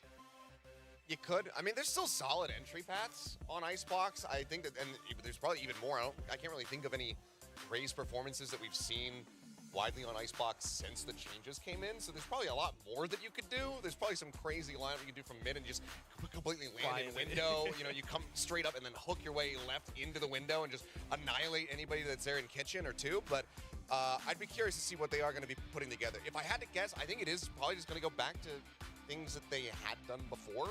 But we'll have to just wait and see, I suppose. I think you're right, though. I would be surprised if we didn't see something a little bit crazy, a little harebrained idea like we saw in Sunset with that Sage Wall and Monyet going up on the Omen. Little fun things that you see the rest of the Valorant ranked community start using afterwards. I'm sure we're going to see some of that in Icebox. You probably could find decent value running something like Sunset Comp on Icebox. I think that you could just implement that, go no duelist, just add some more control and initiators into the mix there, have something play the Gecko instead of playing the Jet. And I think that you can actually find relative success with it on Icebox. I feel like they still probably, I want to keep that Jet in, especially with something playing. But, that's the thing. You got this idea of a Gecko now, but still. A game. So, before we talk about that, we're going to talk about agents. Like, there's more to talk about agents. Our ranks. But we got to do our game where we will adjust our ranks. You saw this at the beginning. I'm currently at Diamond. These guys are gold. This is not our in-game rank, but our Pacific rank based on this question. I feel like we need to clarify that. Because these guys are definitely not gold. Ooh. They're better. They're much better. Which player will quite a higher kill count? Yeah. So Texture or Jing will get the higher kill count on this. I think this is a. Do you want to talk through the process, or do you want to show your vote first? Yeah, I'll just go for it. Let's just go for it. Okay. I got mine. I got mine too. You guys ready? Are you ready? Wait, he's Let's go. Let's show it. Let's show it. Show it. Show it. All right, you guys are all picking Texture. How can you not? I'm amazed. I thought for sure both of you were We're going to say PRX? Jing. Come on.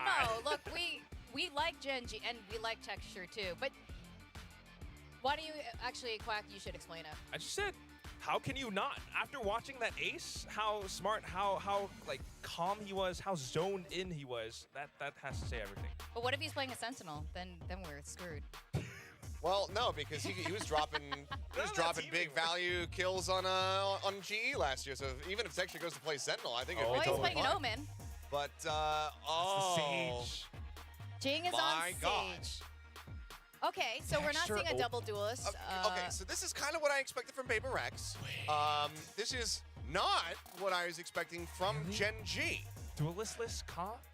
So they're doing, We're not diving in anymore. they're doing what I said PRX could do. Well, that's a bit of a curveball, perhaps from the coach. Yeah.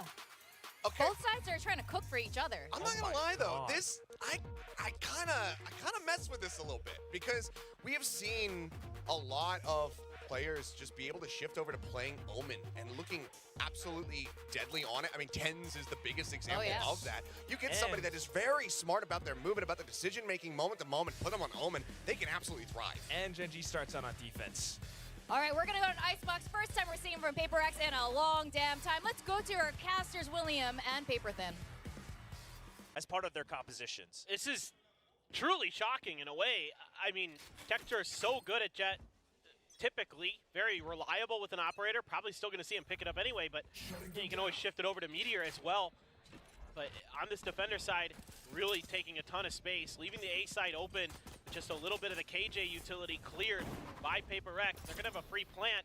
Now, let's see if they can hold out for this retake. Going to clear the nano as well. So everything open here for PRX. Using that wall.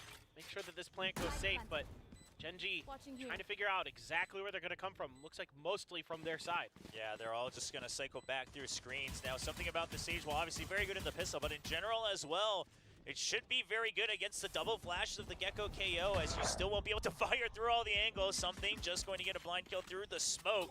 That'll dwindle down to numbers, and a lurk already in action by Devi. We'll keep our eye on that on the middle of the map, as he's already cycled all the way through, but the wingman's still going. That snakebite ain't taking away little bro anytime soon, and we've seen this too many times for it to happen again, as Genji will get the defuse. Yeah, I mean, just Paper X, they're able to get what they wanted, get into their post-plant positions, get the lurk, but Munchkin just too good on point. He's so confident on this map on the KO. He's just going to take that space, trying to get into your lines, trying to make it very difficult for you to get those post-plants that you want to get set up. And it's going to be Texture with the Outlaw. In fact, kind of curious exactly who is going to grab maybe some of that long-range sniper weaponry. Well, yeah, it's going to have some good value too, though, as this Force Spike comes out with the half armors from Paper X. Surely they suspect an Outlaw when it's Gen G with Texture and Meteor. So we'll see what ideas they have. It's going to be a high pop flash from the KO. Texture just throwing out the Paranoid to buy more time. Allows him to reposition a little bit. Something with the hard dive in with the dash, but Munchkin already there from behind the site, and Texture gets another with the Outlaw. Mind Freak's already close with the Stinger, and he's going to be able to kill Texture. Not able to stabilize in the smoke. Spike planted. And the spike will be planted. It's surrounded by the walls. Lakia finds the scope of one. Mind Freak going down. And Jing all alone. Stinger in hand. Judge and Bulldog to work with for Gen G. It's going to be the Dizzy that's used to clear away from Heaven. Now creeping in from Charon. The Judge actually gets the kill from about medium range from down below. And we will see Lakia pick up yet another point going towards his Thrash. I mean, it's an interesting idea from Paper X. You send Devi, who's, I think, just had a ghost or something. It wasn't one of the other upgraded SMGs that the rest of Paper X opted for. But he just loses out to Charon. Could have been expecting some early aggression, able to use that against him. The rest of the guns not really revealed until they get on the site, but it's not managed very well by Paper X. Jing doing a good job avoiding the Dizzy, trying to set himself up, gets the dink and tries to re-aggress onto it. Fortunately for him, it's a Judge that he's going to be facing in that situation. So now it's Stingers and a Vandal and half buys. So this Outlaw could get a ton more value as well for Texture on this A site. I mean, the Outlaw, the Judge, it's all going as planned for Gen G. They'll even take the ult door very nice and quick, 1 point away from that null command. And now they will back up the utility, letting Gen G know that this is an execute onto the site. Texture's holding close. He gets spotted by the dash, so he's going to have to buy time as Munchkin will take out one in the Paranoia for support, but it's going to be Paper X that just absolutely overwhelmed Gen G. So he will go for another plant. This time, no Sage left alive, so no wall to block off the lines of sight. Meteor takes advantage of the long range, picks off the Viper, forces away something with the Nano Swarms, ready for the trade as well. Forsaken eventually wins out, but that gives time for Gen G, the rest of the forces to push through. The Thrash will clear out all the areas, finds him, and he is detained. And forget any sort of disrespect, they will just be going for the defuse. Lakia barely lands in time to get the kill without taking any damage. It's going to be the third round for us. Yeah, I mean, Munchkin's so devastating with the guard. Kalah 2-0 ini mah. Again anjing kayak Madrid. I think kickoff, able to find some value early. Yeah, Paper X gets the plant down, but losing some pieces of the puzzle along the way. I think it's Devi that started with the rifle in this round. That's so dumb. Munchkin, you're so good with that gun. It's not even fair. There's good trades here for Paper X, but the weaker weaponry certainly hurts. And a good start. Yeah, let him know, Lakia. It's a good start. For sure for Gen G. The Force Buy, of course, making that third round that much easier. Lakia pinging the orb, but not going for it. Gets slowed up and just backing off here. Yeah, doesn't want to take that risk with the slow orb and the utility coming out as well. Paranoia at the ready. This is a trap play set up by Gen G. They're going to push forward. The Dizzy tags him as well. They're ready for belt push, but Texture not able to get the kill just yet. So down to 4 members, 4 rifles for Gen G. A dash in, but something, he's been surrounded. Lakia tries to push him, but something's just waiting for that opportunity. And that allows the rest of Paper X to try to swarm the site. Munchkin and Meteor holding true in the back of sight, trying to isolate the 1v1s, but they can't get in. The null command will just go down at the back. Charon not able to res as Munchkin eventually gets taken out. A 3v1. Charon, the rookie star, quiet in the first map. Can he find an opening in the second? Gets pinged, uses that against him, isolates one. Ready for another, goes for the repeat, but can't find Forsaken, already waiting wide away from the corner. Well, tempo of this match certainly feels very aggressive for both teams. You wouldn't think so without a duelist on the side of Gen G, but they're happy to try to take space. They're trying to catch Paper X, you know, over-aggressing onto those orb touches. Munchkin's been aggressive on them earlier. This time, it's going to be Lakia who goes for it, wisely backs off. I don't know how something wins that battle, but then something peaks an angle. There's 2 players at Gen G there. He gets taken down. But on the other side, the trades are much better for PRX when they swing around towards the box. Able to get some nice kills, able to lock it down, but it's been very chaotic so far. As obviously, we haven't seen Icebox from PRX in quite some time. This push out Forsaken, good for 1, and out we go. Munchkin is nuts. How is he always so good with these guns? These one taps. Especially on Icebox as well, right? There's something about him. Turns that switch on. Tries to stabilize a 4v4. Texture will recover that weapon now, and that could be the deal breaker. But no, Jing just shuts down right away. And Gen G, despite having a 3-1 lead, of course, the econ very low. Munchkin gets the kill from afar as we see extra damage coming in from Charon with the right click. Now just trying to retake some space, but with the rifle recovered, when does Gen G call for the save? Try to bank up some econ once again. He's ready for it, sees the leg, and he will swing right back, trying to clear both corners at the same time. That might be the opening they needed. Charon eventually goes down. Munchkin, does he get the call that someone's close? Might have caught a glimpse of him, and he's going to get 4 on for the ace, but he needs to defuse the spike as well. Not sure about the position, waiting for Devi, who's oftentimes lurking, but not gonna find him just yet. Devi will tease him with the timer. Munchkin just wants to take away the weapons one last time, but Devi will secure the round. 2-3 for PRX. I mean, what a round for Munchkin, though. Yeah, you get the win as PRX, but you don't get much else. Lose a lot of players. In fact, Devi even goes down to the spike there at the end, so this is a great opener, but Munchkin's just so good. That's a nasty shot. Jing there using that wall to get up top. And just barely, they're able to get through it. Jing, when they used to play this map 2 years ago, was playing on the Sage a lot, so kind of going back into that comfort pick here for PRX. No Devi on Chamber. I was kind of curious to see if we were going to get to see a repeat of it, but certainly in this current meta, Killjoy able to claim so much space, especially on your defender side. Keep so much information under your controls. Meteor to be the Killjoy on the B site. Be tasked with that. Holding with that util. That allows Gen G to go for their defaults once again. Push out A, take the orb, and immediately they'll reset to mid this time for a fast rotate to either site. Texture holding A with the op. Swimming the Nano Swarms. And the null command comes through though, so it's not going to be allowing the Killjoy to hold on to the site any longer. Meteor actually backs out just to hold an angle, sees the gun barrel. The spike will get planted, but it's going to be Gen G, who already has so much space and a numbers advantage, 4v3. Now the alarm bot goes off. They know that they're still bouncing around the entry from green into the site. Yellow not cleared yet for Gen G. All of them grouped up. The paranoia goes all the way through. Should have hit something, but they can't find him right around the edge just yet. And Meteor, he's still running and gunning when he swings around. Something will barely get that kill with 28 HP. The snake bite clears it right at the end in the pit, but it's right up against the wall. The spike should be easy to spam through. Little bro tries to go for it, and Lakia swings out to assist the little bro, and it's going to be Wingman going for the defuse once again, 4-2. I mean, so much damage done on the way in by PRX. They don't have much for this post plant, so they're going to send Devi on alert. He actually does find a kill, but by the time he gets there, the pit's already in. What are you going to do against this? And it makes it so challenging for them. Okay, you get the 1-for-1 trade earlier. Meteor, great positioning, great footwork.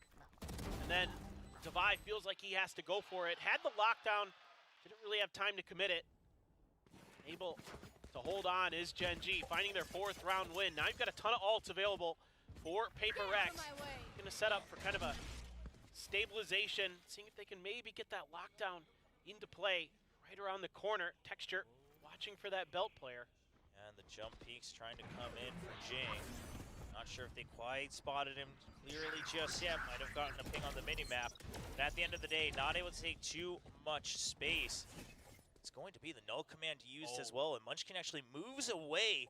They're trying to just empty A site and see if they bite on the side of PRX. Lakia hiding by the smoke. He catches the side of the blade, sir, and Lakia wants none of that from something.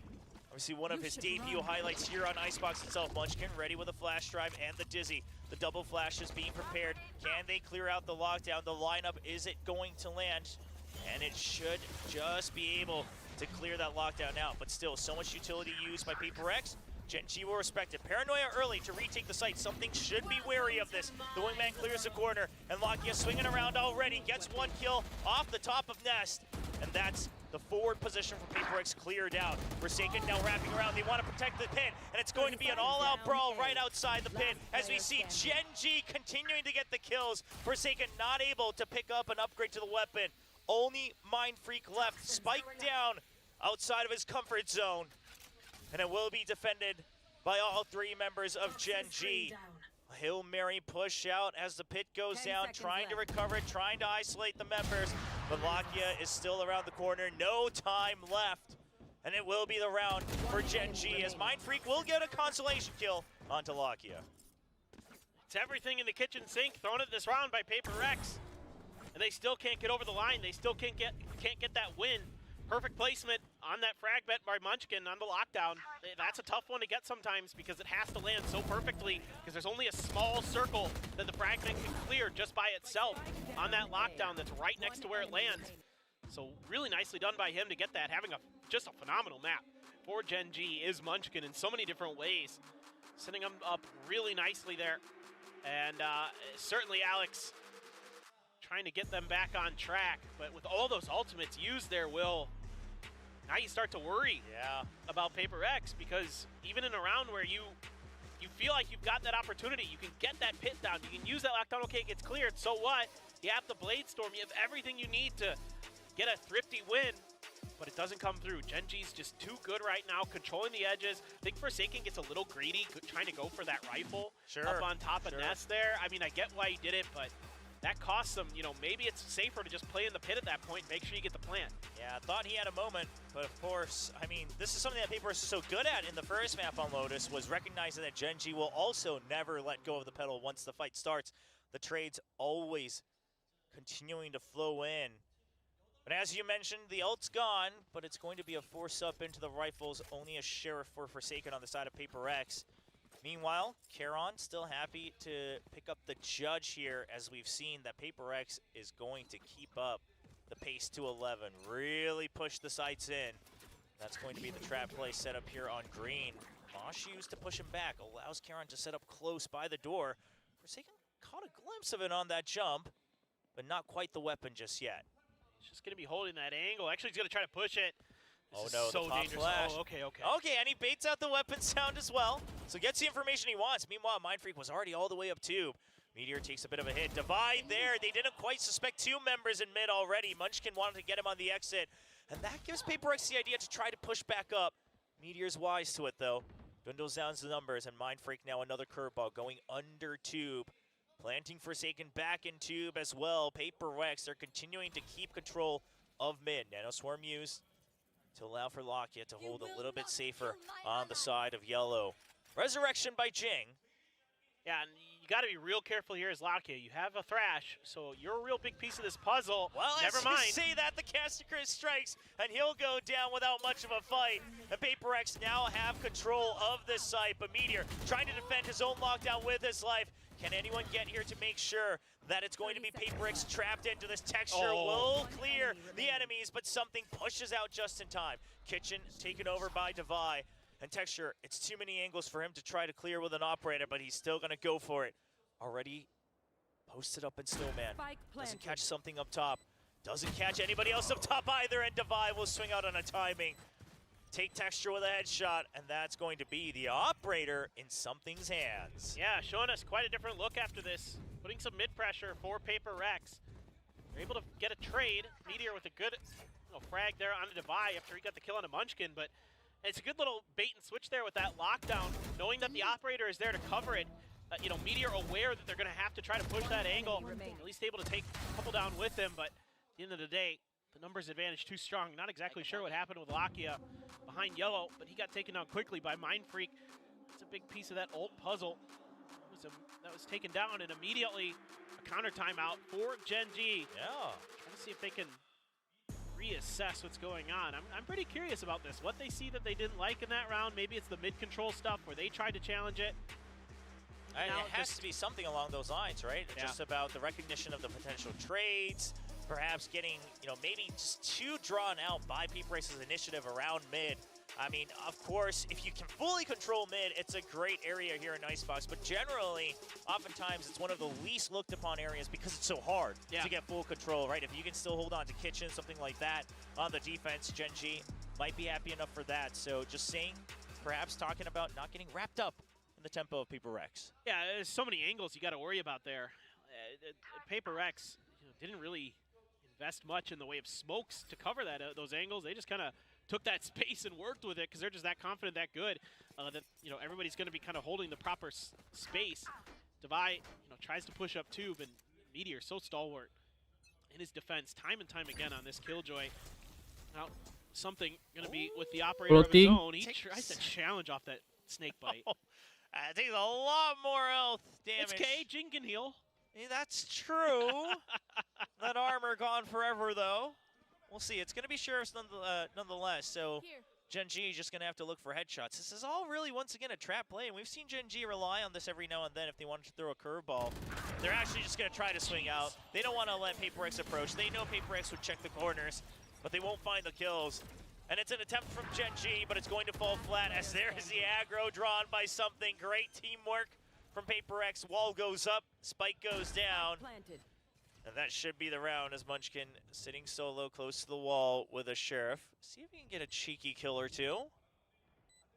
Hoping that maybe Jing is going to go up the rope and get a freebie. Restraint from PRX.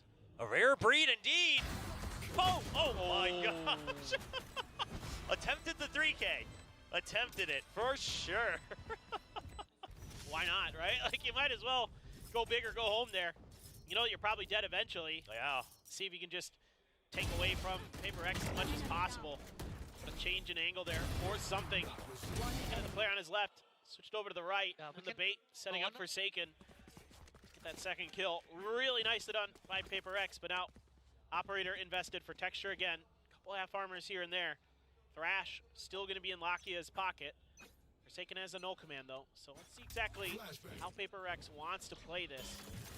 Slow orb to make sure that anyone on pipes are not going to be able to peek out too easily. The 0 point should tag Lakia as well. So in a little bit of trouble. No command immediately to make sure that there is no utility for backup. And Lakia trying to make sure he goes for the anti-flash. They actually just don't check it up top. Munchkin draws the aggro first, and it's going to be 3 members down on the side of PRX. Gen G only taking damage on the side of their Gecko. So that takes away the Thrash, but it's going to be enough for the rest of Gen G to clear out a side. Round win.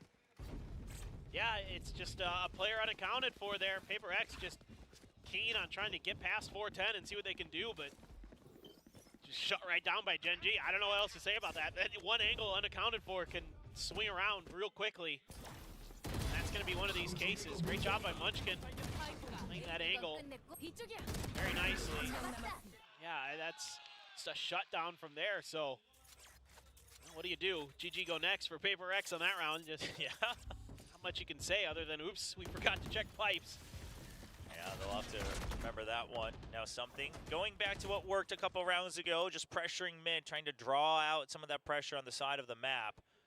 But they'll still have to deal with Texture's operator if they choose to go B. As we can see on the mini-map, Texture trying to decide which angle to hold, trying to back out further towards Snowman. As Gen G's made the decision, they're just going to hold near boiler, near mid, make sure that they're ready for a flood on either side. Thrash going to be used to check mid, and it's not going to find anything, so right back towards Lakia's hands it will go. Just Devi, the lone lurker, all 4 other members of PRX. Oh, this angle. Yeah, Texture kind of aware that something loves to swing out wide here on yellow. You see it all the time. Oh, Texture's waiting for it, but he won't find the kill just yet. So he will get pressure with the fragment as well. Now, the spike absolutely getting planted with the pit as well. What's the answer? Is there still alert from Devi on the A side? See if that finds a good timing on the side of PRX. Meteor sitting in the pit, waiting for his teammates to pressure everyone else out as Karon has eyes on the Killjoy. Kept him locked up in mid, and now Gen G, they go for the retake. The Thrash comes out, trying to funnel everybody out of the pit. It's going to go land with the Paranoia out as well. Did they even hear the defuse with the Paranoia? Not quite sure. And now it's going to be PRX who has to flood the pit itself, but it's going to be the defuse that already goes through. Not aware of the half being done. PRX lose absolute control of their own Viper's pit. Kacau. Udah ngeluarin ulti, cok, main freak itu. What I'm curious Yeah. about here for PaperX is the whole time, Devi is just watching from spawn down mid to see, you know, if there's any lurks or any flanks or anything like that, but it's never even attempted. Util just so Jadi good for pada. Gen G that they're able to clear the pit enough. You know, Meteor just sneaking in there right behind that box, able to take a little extra space just in case when those taps start coming through that he's able to play from an unexpected angle. But PaperX there showing a little bit of some of that rust, some of that lack of coordination. You know, with Jing coming back into the roster, Karon, oh boy. It's going to be a lot, and they check the corner, but not quickly enough as Karon gets 2, and that should be enough to slow things down.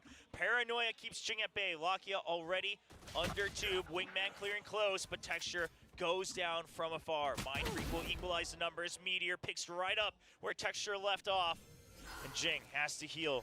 They should be aware. The resurrection comes in, and Divine tries to go for the trade, but it's a double stack. Lakia Munchkin will clean things up, leading 8-4 at the half for Gen G. Yeah, trying to use the res as bait there, but it doesn't fool them at all. Munchkin too crisp, too clean.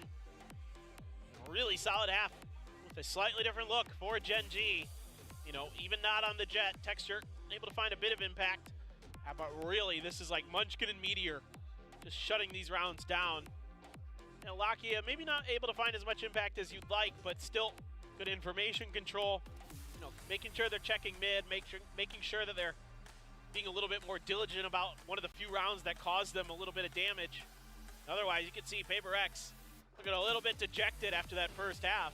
I mean, so many Stinger buys as well, right? But not much fruition from them. The idea is there. Sure, you have a Sage Wall as well. You can force the plant. You can cause some close quarters combat to go crazy, but not quite seeing it. Lots of parents bringing their kids to watch some Valorant as well, as Valorant's really been taking over kind of the younger generation here in Korea. And of course, with all the Korean teams playing tonight, a lot of fans out in the audience. Yes, it was getting raucous in the crowd when Gen G started stringing those rounds together on Lotus. You know, those Texture aces certainly lit them afire. I mean, surely a round like that, everyone around the world, right? No matter who you're cheering for, some good Valorant. But Lotus, both teams really swinging at it, whereas this time, PaperX will have to find their footing again after the reset at the half. They'll look for the defense. Killjoy set up on A triple stack on B. Could even go for the Siege Wall on the Ult Orb, something like that. We'll see what type of control they want. 0 point at the ready for Forsaken from mid. Well, it's going to be kind of very similar again. Both teams kind of nearing each other in their pistol rounds, just like we saw on Lotus. So Gen G going to get the site for free. Can they kind of turn the tables? Last time it was the defenders who were able to get this, but it's a much faster retake attempt here. PaperX already finding one. Munchkin down, the trade from Mindfreak as well. Yeah, the flank coming in very fast. Shinji wasn't quite ready for that. They were peeking out, but it seems that they were a little bit caught off guard, but a good angle from Texture. He'll still alive with 27 HP. See if that's the deal breaker as Karon swinging around. He finds one. Lakia's gonna pick up the kill. Goes for the trade there, and Jing, everyone solo. Mindfreak's actually gonna pick up the headshots onto 2. Lakia and Karon goes down. Texture still at 27 HP. Devi at 89. Oh my He gets God. spotted up top. Texture, he heard the drop, but he can't land the headshot as there's a slight ramp down. And Devi will get the kill That's and nice. the defuse. Yeah, as much as the beginning part of that round looked kind of similar, it was a much faster retake from PaperX. As soon as that spike started going down, they were just like, all right, let's go. Let's do it. The late flank there from Mindfreak catches a ton of value. Once again, having a phenomenal map. I mean, even though day hasn't gone PaperX's way so far, Mindfreak has been a shining star today. Devi able to just get enough there and just a yip. Yeah, Devi's been very calm today. It's all Yeah. been yips and uh-huhs and yeah, all Yeah. the way through on the replays. Obviously, I mean, not too much to cheer for yet for PaperX. They got close, but no cigar on map 1. And now, quite a few rounds to string together if they want to get back the lead on Icebox. Now, no force buy from Gen G. So things kind of looking a little bit more normal. But Munchkin, these tricky positions, are they going to be accounted for? He gets hit through the grate. Grating, yeah. The grate of that fence. Just barely stays alive. Had to go for the left clicks as the right clicks also would have just hit the grate as well, but it's going to be Mindfreak. Swings out, well aware of the lurk-in from Meteor. And Wingman not even going to get the plan, and it looks like Gen G perhaps losing a lot of that value. Texture will pick up a kill. Mindfreak not quite aware of Charon's position. Nice to regain a bit of an angle. Texture gets another at long range around the poison cloud. It's a swing out from Charon. He waited so patiently, and he's able to try to hold control of the site. And Texture with 30 on the Sheriff makes the crowd go wild once again after a few quiet rounds. It's brutal. PRX just, I noticed that on the other side of the coin, they were being a little bit more diligent about checking for some of those cheeky positions that Munchkin might take. Like, if you give up A space early, you know, we saw this at Masters Madrid where Munchkin would push right towards your nest and push underneath belt. This time around, he hides a position that does a ton of damage, but the other end, so Sheriff singing their song for Meteor and Texture, doing a ton of damage, and yeah, just sneaky positions, something that Gen G has been so good at on this map, using just those little micro timings to get ahead of your information, and it costs dearly for PRX. We're now in Sheriffs of their own, couple rifles for Gen G, a Spectre and a Bulldog as well. So now PRX just trying to see if they can guess correctly where this is gonna go. Gen G's been very quiet, very slow. Stack is there. All the Sheriffs, like you mentioned. 3 already on Evan, 2 by Boiler. They should be a quick backup as well. Flash drives at the ready, so is the frag when the toxic screen comes down. They were waiting for this moment. Divide picks off 1, and Gen G, they might have to reconsider things as Wingman will go in for the plant. But is that just enough? No, Lockya can't get the spray down through the toxic screen. Something will pick off the kill. Now Nano Swarms at the ready. But PRX, they're ready to push things out. Going to be the Cloudburst, try to draw out a reaction. There's the Sage Wall, they have to break that quickly, but the swing of the wide swing, something, once again, the Crosshair Magnet works its magic, and that's all the time Forsaken needs for the defuse. PRX answer right back with a thrifty. Ah, yes. We're right back to kickoff. Both teams just kind of thrifting each other all over the place. I mean, this again, these timed retakes from PRX where they're going to wait for you to start getting into position, and that's when they strike. And it makes it so difficult to recover because they're happy to play these scrappy games. They're happy to play like trust in your own instincts, trust in your own reaction type gameplay. A lot of other teams are thrown off by it. You can see this time, Gen G's done a pretty good job overall handling it, but this time does get the better of them with those guns. So now Thrash going to be used early by Lockya. Get a little, and it does get the detain onto Mindfreak. He has no help. Yeah, they're trying to chase through with the Shrouded Step as well, and Texture barely lands in time to get that kill. Mindfreak, all he could do was turn around and crawl away for his life, crying for help. But help was too far. Now Mosh at the ready, so is the Paranoia. It's a brutal trade, though. 2 for 2. Now from the shadows, they recognize that everyone is here. Meteor already through Tube. Does he sense anyone right under him? Don't think they would have heard him just yet. It's going to be, I look at the positions. I mean, Lockya holding way deep in attacker spawn. And Meteor trying to hold on to mid. Now hasn't quite checked out the window just yet. Forsaken and him. They will, okay, now they'll be aware of each other. Lockya catches 1. The 0 point, meanwhile, pushes Meteor away from Kitchen. And Forsaken, now he has to find the remaining members. He has to clear them out. He gets one onto Lockya. He's looking up above Tube. But now with Texture already out of the site, Meteor, no reason to rush it. They're just going to force him away from the spike. Forsaken gonna try to tuck into the garage area, and we'll get there. But the real question is he gonna be hunted down? Still a little bit of time. Ping's coming down for Gen G. Shots ring out. Forsaken knows that Meteor's over there, and knows that he has to be tucked behind that bridge. Gonna watch it. The turret coming out, though not gonna be able to find the kill. I love what Gen G does on this round. First of all, they read that there's just gonna be potentially just a solo player holding down that B side. A lot of attention being paid towards A by PRX so far. So they're able to use that Thrash to make sure, excuse me, the Thrash to get that pick. And then it's just, they read the rest of the map so incredibly well. They're trading, and then they see, oh, there's only 2. We have an Omen out. Over to A we go.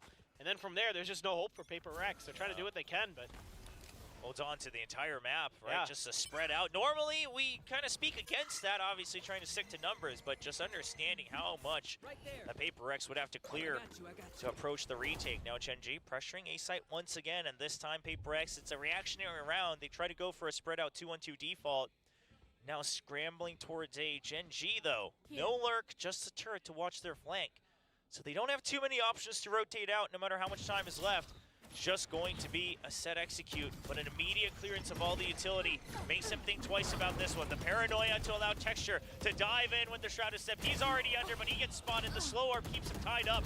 He will go for the trade for Forsaken with a quick double, and another from Devi and Jing each.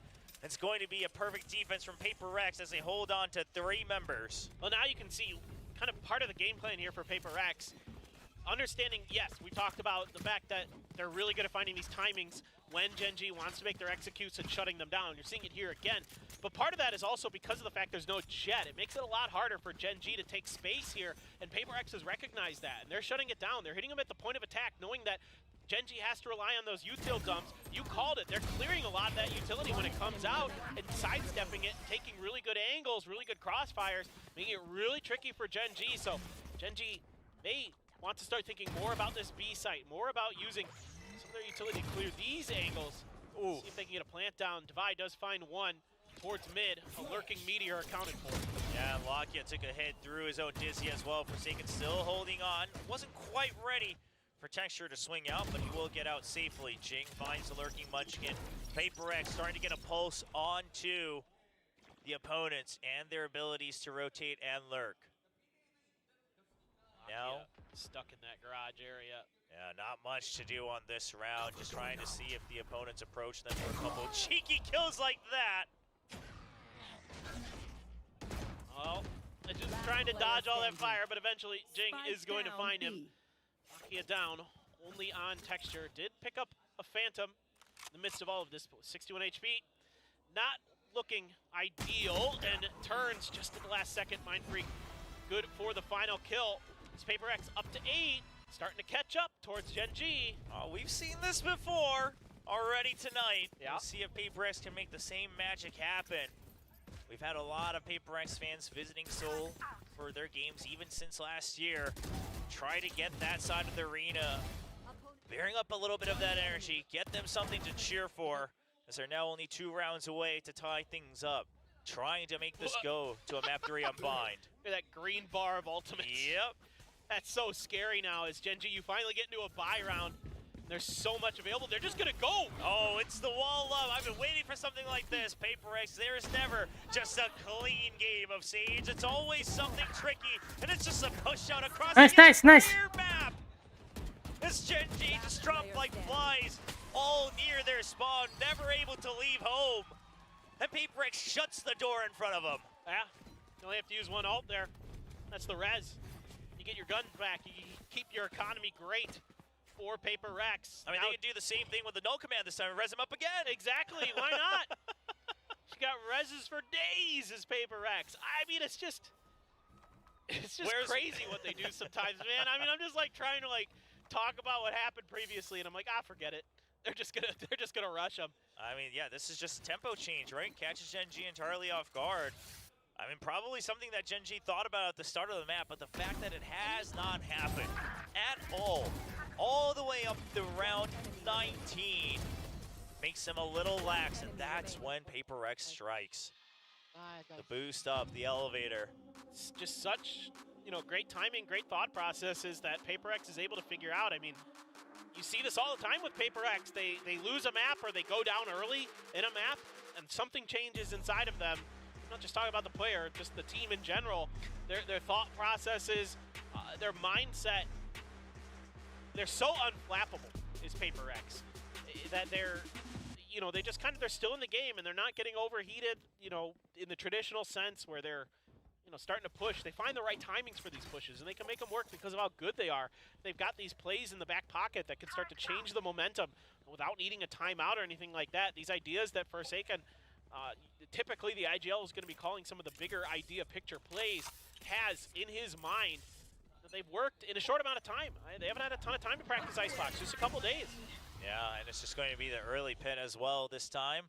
right outside of pipes, doesn't want to risk that pit getting caught off guard just a little bit. So making sure that he denies the entry point, gets the high-low as well. And that allows Mindfreak to set up the toxic screen for his teammates. Ngantuk banget ya. And it looks like there's a cheeky sage wall going on somewhere near the Everybody's B here. nest. Everybody's here. Oh, the flash gets a big tag. Now just going to be a hold here onto the B site. Now with the pit up in A, unless Gen.G takes over some part of mid for a pinch, not going to have too many options. Yeah, they're trying to get to the corner so they can get the Vipers pinned down. The Nice. crowded step gets spotted before the flash. A bit of a mismatch. This is not something we used to see from Gen.G in the beginning of the year. But now with the Omen in the mix, they haven't quite cleaned up the timings just yet. And PRX will punish that mistake like there's no tomorrow. Wingman trying to get the tag, but it's just way too many members. Lakia will do his best something impersonation, but it doesn't end with a kill. As we see Meteor, last one alive, not able to land it onto Jing. It's just, right now, PRX is starting to read the map really, really nicely. Starting to understand where, you know, Gen.G isn't having success on A, so they're going to start moving their attention over. The Viper's Pit helps, of course. That gives you a lot of control over that space, and they use it nicely, but Gen.G never really shows any other look. They're able to just kind of plant their feet here. The flash came just a little bit too late, perhaps, from Munchkin, and Texture wasn't able to get through that from the shadows correctly in time. Or something and got a glimpse of him as he got flashed, was able to get the kill. So you're also maybe seeing a little bit of this new comp change for Gen.G, kind of showing a little bit of polish that is lacking. Oh my god. Something just looking for an early pick. Now, PRX, they should be wary of this. They've already pushed him out of B with the 0 point. Something won't quite finish a kill here. Charon down to 5 HP. As Gen.G, they will still relentlessly try to go forward with this. Wingman getting spammed through the wall. He cannot finish the plan. The lockdown already committed from Gen.G, but PRX has slowed down the onslaught. And Gen.G, they will have to recover the spike and still battle through this retake, along with a lockdown, a potential no command, everything in the arsenal of PRX, and it's going to be the classic aggro draw as Forsaken gets the trade, swings out for a third, and he goes for a Nice. fourth, and that is PRX taking over the lead for the first time here on Icebox. I just love the quickness that PRX makes decisions to do things. You know, they stick around a little bit for the lockdown. They don't have the fragment to clear it, so they're just looking for a few picks and other things. They get those, they back off. As soon as it's done, it's down. You know, it's just going to be something charging through. Forsaken immediately holding another angle off the different direction. Protocols there so good for PRX on this retake. Everybody looking where they need to, doing the right things at the right time. Don't even have to invest that counter lockdown that you mentioned, Will. They were able to hold on to it, so they've still got it. They've still got a no command. Something's got a Blade Storm. Maybe if he wants to switch to an op. I'm a bit surprised.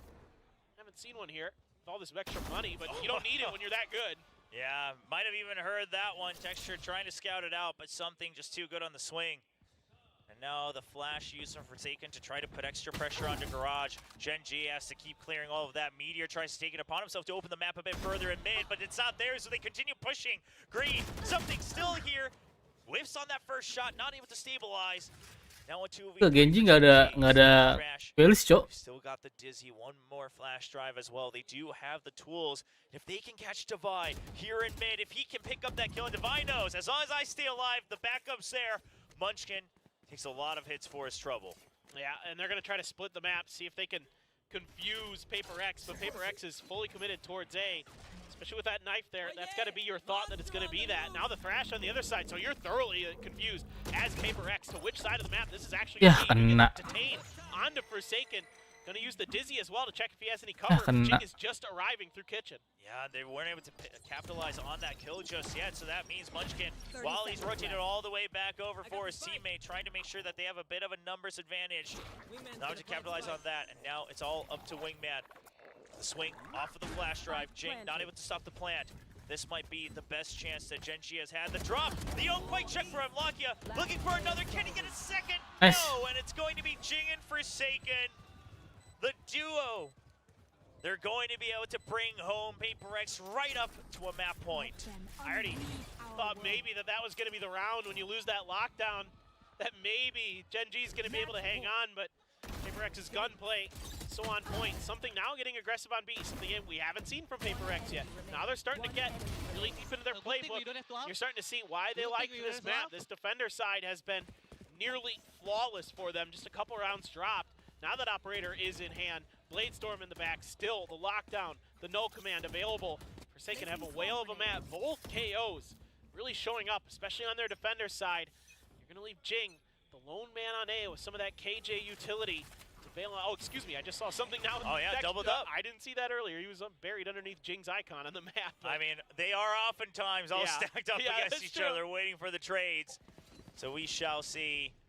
Lockdown and no command still in the pockets of PRX. Like you mentioned, something now peeking out. Jing covering him for any peeks out from Belt. So A side secured for PRX. A solid 2-1-2 default as it's just going to Forsaken. Going for a jiggle. Now calls for backup. Device still watching mid for the team. The Poison Cloud not activated yet from Charon. Util dump coming through. Still have that Viper's pit. Yeah, let's see if they can get it down this time. Buy a little bit of extra space. Mind Freak re-aggressing. Yeah, and he's trying to hold close. He doesn't want this pit to come up. He wants to strike when the iron is hot, and he'll try to swing out. They're trying to make sure that Gen G dumps all their util before they have to do anything. Forsaken trying to go for a long-range trade, but it's going to be Gen G who still just wins out in the numbers. More angles covered. The smoke eventually dissipates. There is the jump up onto the wall. Halakia eventually gets the spike down. Now something trying to join Jing in the verticality as we see a from the shadows from Texture. Lands all the way behind PRX, and they have to jump into the smokes as Lakia sprays down for 2. It's all up to something, and with the Bladestorm, it's going to be so tough to try to clear this Viper's pit. Skirts around, and Charon will answer back. We still go yet another round. Okay, I mean, again, these cheeky positions, both teams just finding these nooks to hide it, and this time they're going to use a smoke to cover Lakia's spot.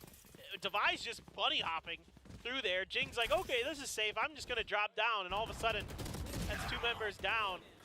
Pushing through on the site here, Charon find that angle, able to get that trade.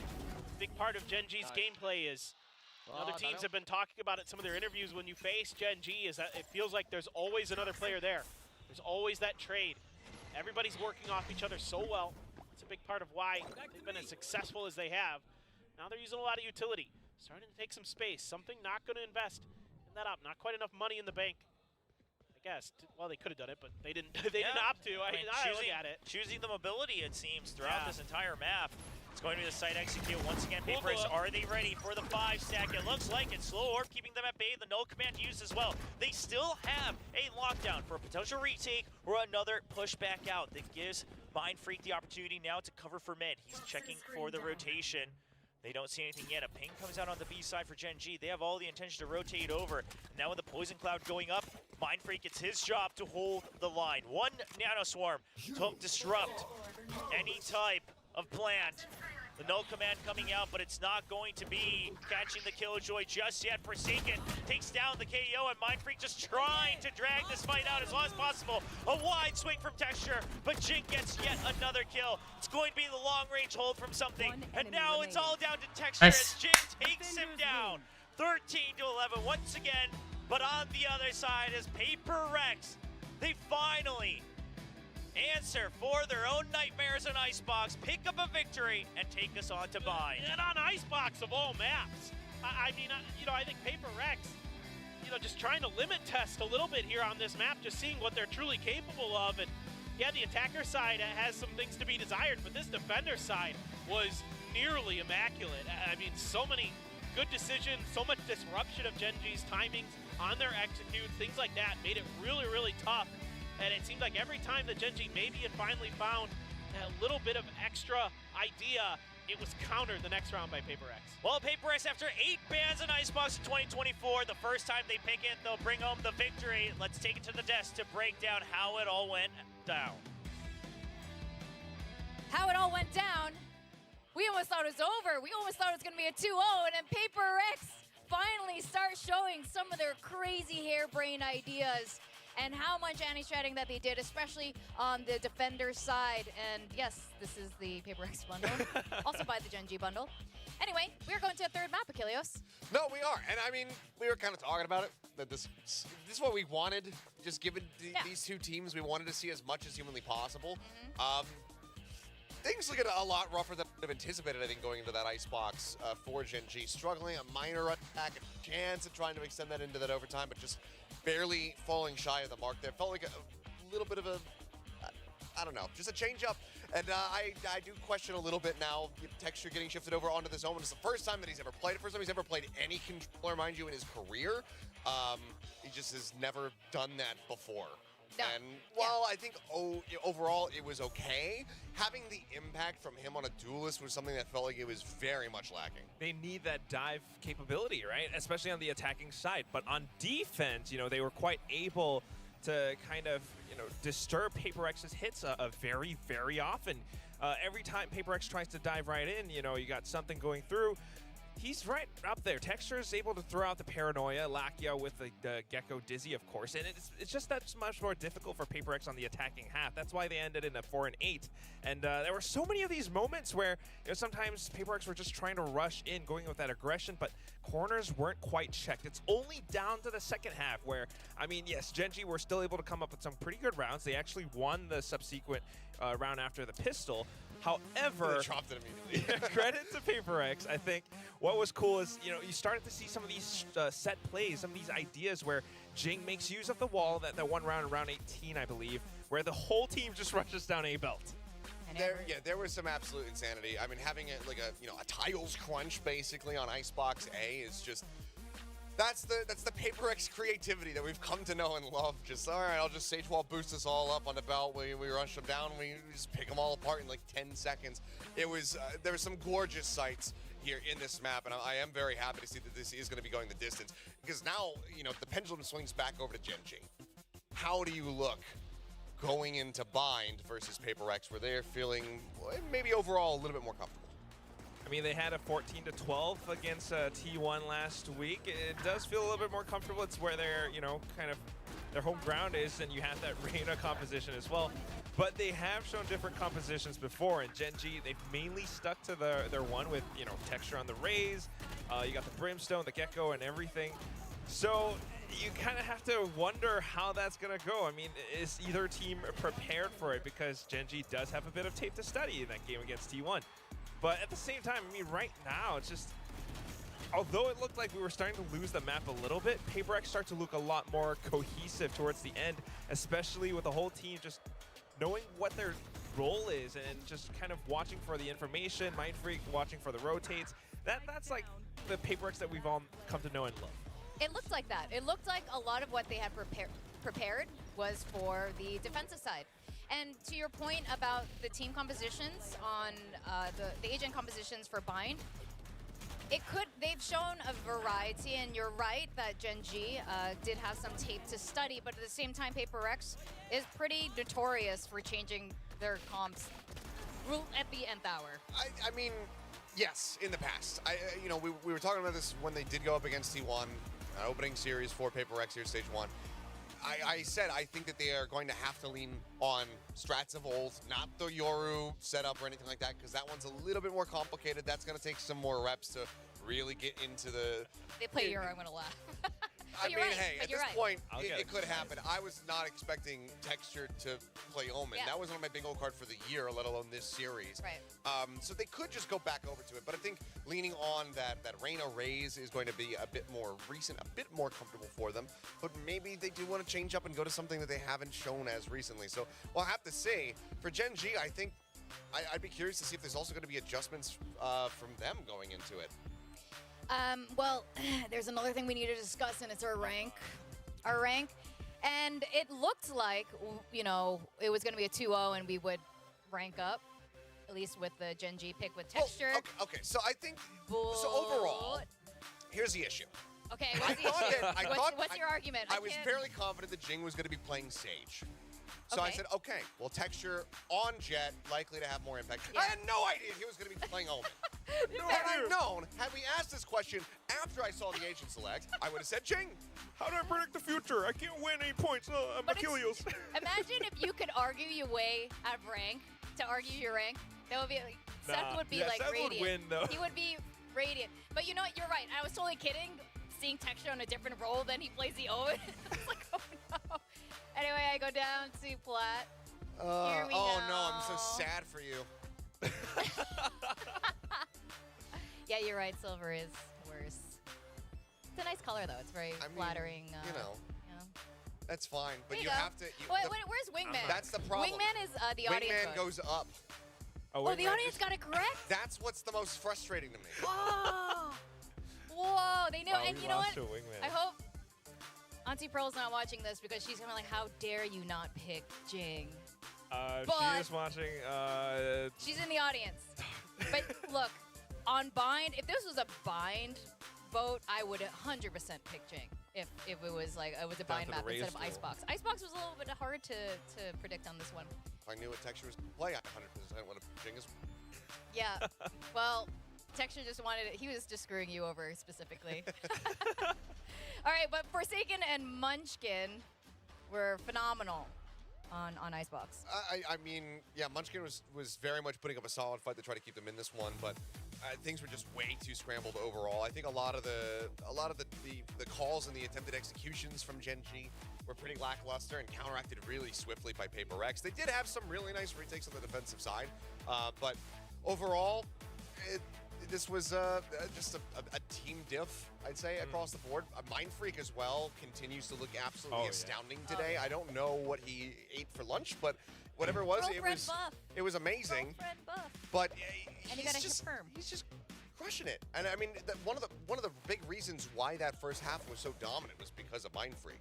He's securing a lot of these like impactful frags and getting great positions for the team. But I also believe, I mean, Forsaken as this KO, you saw a lot of these clips where something was able to get kills around yellow, but that's enabled from Forsaken's flashes, and that's something that I think is so effective. But not only that, once they start to get rounds like those, then the whole team starts to feel more confident, and then you have that PRX again, because there was that one round, I think it was round 21, where the whole team just kind of waterfalled off of like A Heaven, A Raptors, and everyone just started to dive in. Forsaken got 4 kills off of that. Oh, yeah. And you're absolutely right. The way that Forsaken has been playing with something and pairing up with those KO flashes, it's been fantastic. And sometimes it doesn't always work out, but you can see the ideas are there, and you can see that confidence come back in for something, which may not have been consistently there before.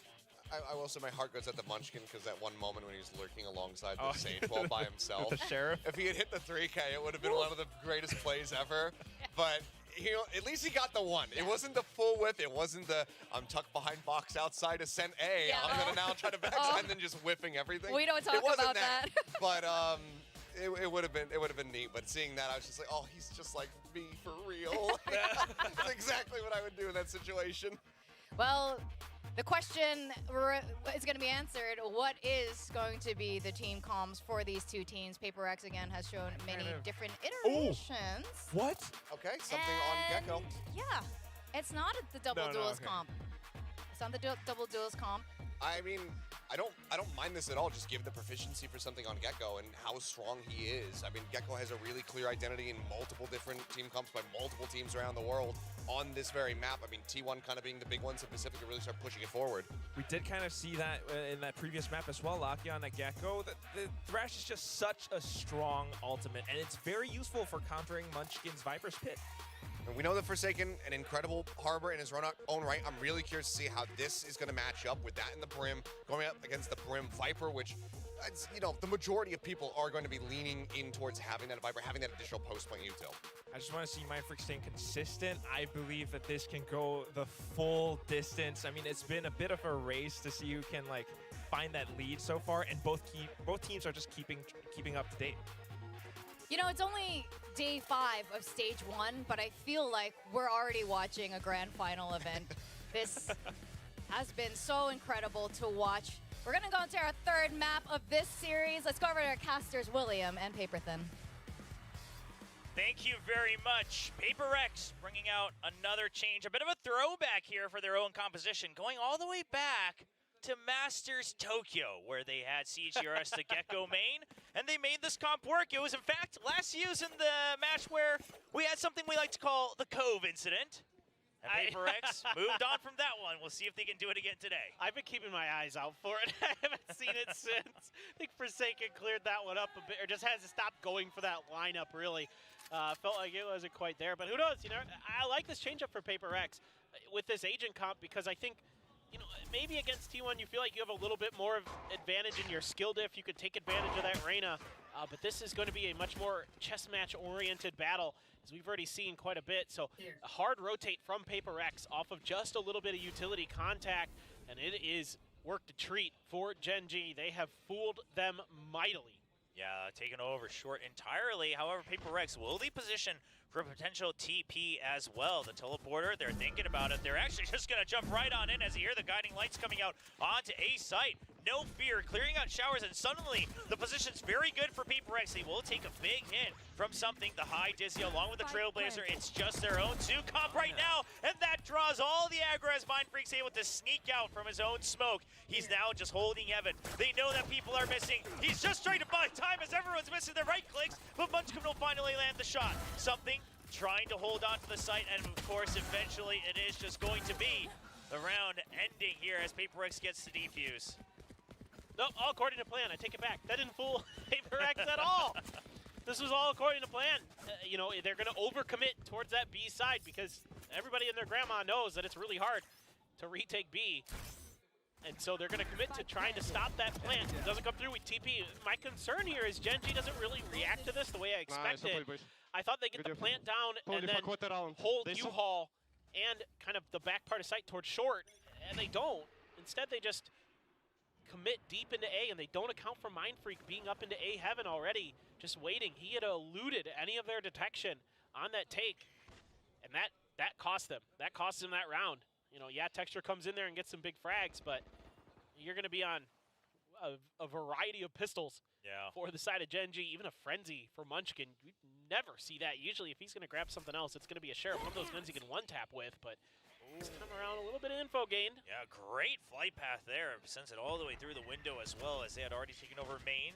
Of course, Hookah, the only place that's missing. Devi just going for a spray off of the drop. Knows that they have to be somewhere near the smoke.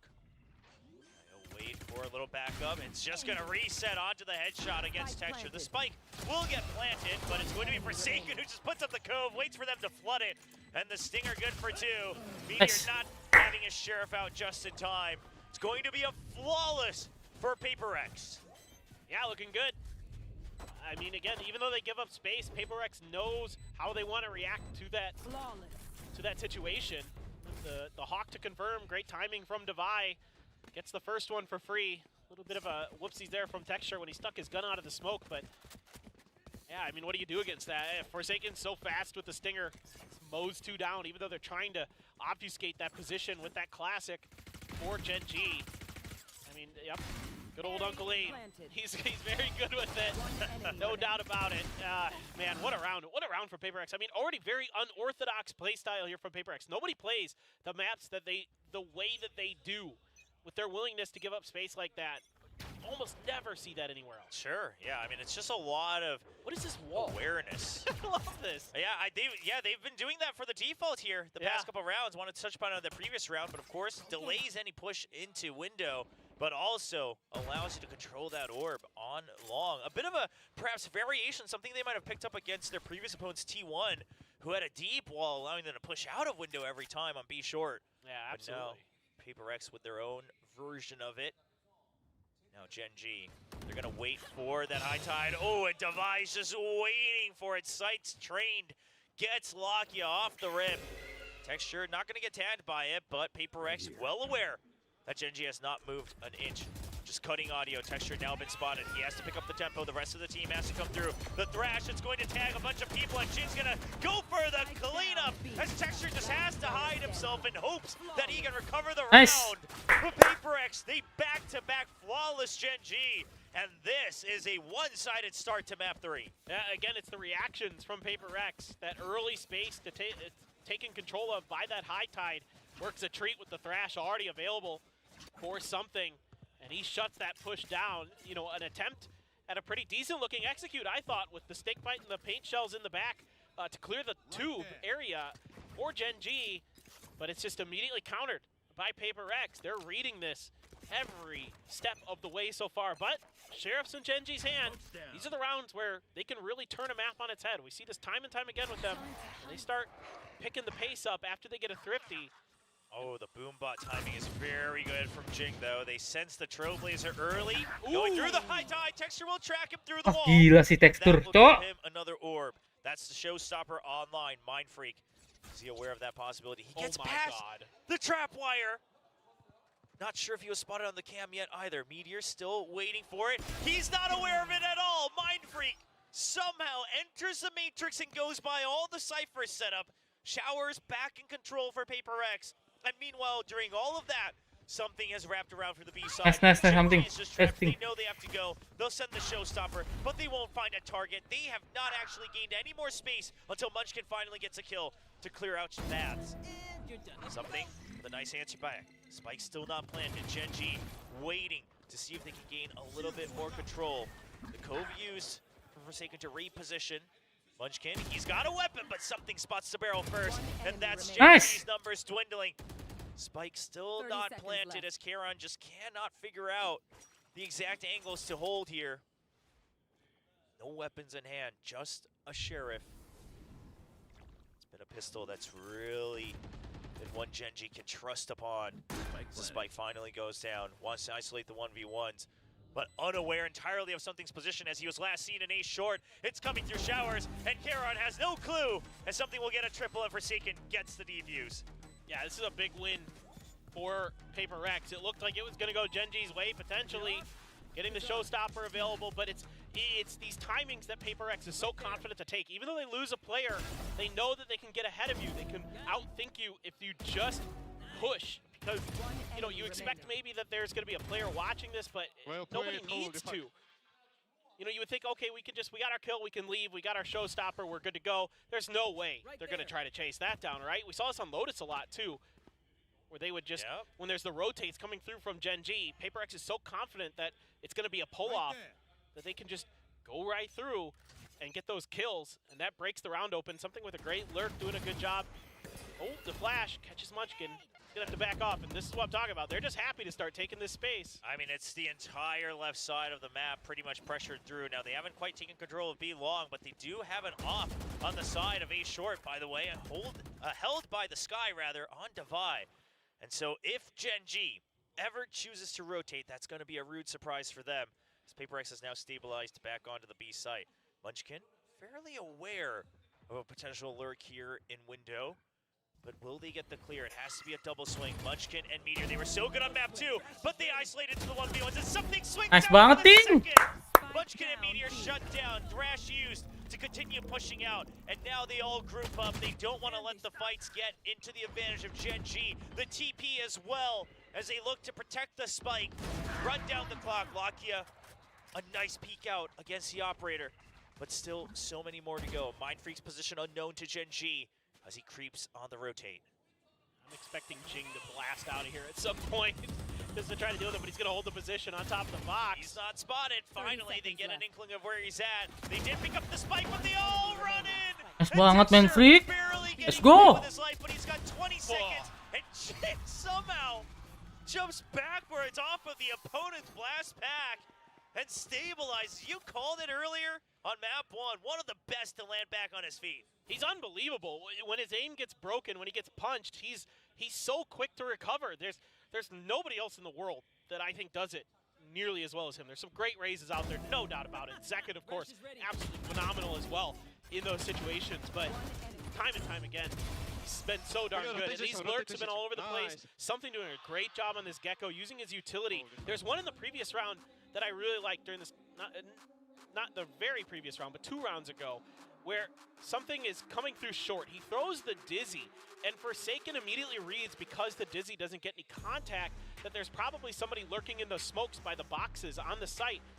And it's things like this. It's these mental protocols, this huge IQ that PaperX actually has.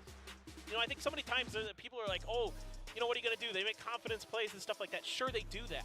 But they also have a tremendous understanding of the map, of the space that they have, of the utilities abilities, and things like that.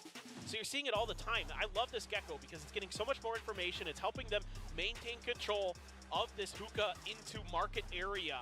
It's making it really difficult for Gen G to get anything done, and then there's always some player, you never know who it's going to be. I mean, for the most part, Mindfreak has been planting his feet on that A site, hasn't been moving.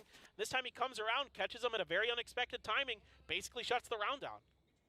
Yeah, the Lurks really kind of trading positions back and forth. You push out from one, and then it's the next runner-up on PRX. We'll see if that continues. This time a much deeper high tide that will get everyone from Gen G tagged up and be long. And with the snakebite landing, PRX are going to back off, look to hold at a distance as something cast with holding onto Hookah all on his lonesome. Hit available for Munchkin if Gen G is able to get onto the site. Something they can use to try to get their first round win, but of course, good ultimates on the other side as well. Good camera placement here by Meteor, knowing that they've been pushing space all over the map, and of course, they're going to try to reaggress it. Mindfreak going for it. He's got that ultimate in the bag. Trying to play a little bit of defense here for PRX. Have the Seekers as well. Oh, the Bosch timing's very good. Forces him to have to clear it out from afar, and Devi will get one. Something, he's stuck behind the box. Can he stay alive? Just trying to land it, and there, it's going to be a kill onto Jing from Karon, but Mindfreak gila. as he goes Wah, for gila his Mindfreak. triple. Filing out from TP. Jago banget, They are Cok. not aware Gila. of the re-clear from Mindfreak. And Gen G is starting to lose a grip of this map one piece at a time. It's just so fun to watch. The way that PRX plays, the way they think is so different. A good dizzy setup there for that corner. The cabbage is a bit late. It comes through that teleporter because I think there's some awareness of Gen G that PRX could be out there somewhere. It's just those cabbages kind of take a moment to turn that angle, and by that point, Mindfreak's already ahead of you. Now, a little bit of space being taken through short A this time, expecting an A hit, and it's just Forsaken all alone on this A site. Everybody else pushing out. So, again, the protocol is so good here for PRX, where this lone player isn't overcommitting, trying to take a trade. They're waiting this out. Now, there is a spam, and somehow Forsaken gets one. Oh, and the code to keep himself alive as well. He repositions. They would have to push it if they want to clear, but Karon waits patiently from afar. Gets the one-to-one trade. The Seekers now coming out from PRX, leading them back into the site, and there is the Orbital Strike, does quite a bit of damage. Something, all on his lonesome, it's going to be a 2v1, but how does he stay alive in all of this? Picks up a kill as well. The chaos where PRX was born carries him through, keeps the pit at bay. Now the Orbital Strike from the other side as well. Karon just trying to buy time, but something, he's already entered the pit. Munchkin has to be aware of this, and something snaps on. Already down to 1 HP from the decay, and it's all up to Karon, and he cannot get there. Nice. Time, 7 in a row for PRX. It's just brutal. They're just everywhere. All at once is PRX. I mean, you know, Forsaken does a great job buying time, playing his life as best as he can. Gets the one kill, uses that cove brilliantly like you mentioned. And then it's the Seekers out, and they're able to trail that Seekers to get another kill. That dizzy is so insane. Something throws it at his feet behind him as he's jumping away to buy himself just a little bit of extra time, cause a little bit of extra confusion. And again, it's those instant reaction plays that PRX has. Such brilliant knowledge of their agents, the way to play them, how to react.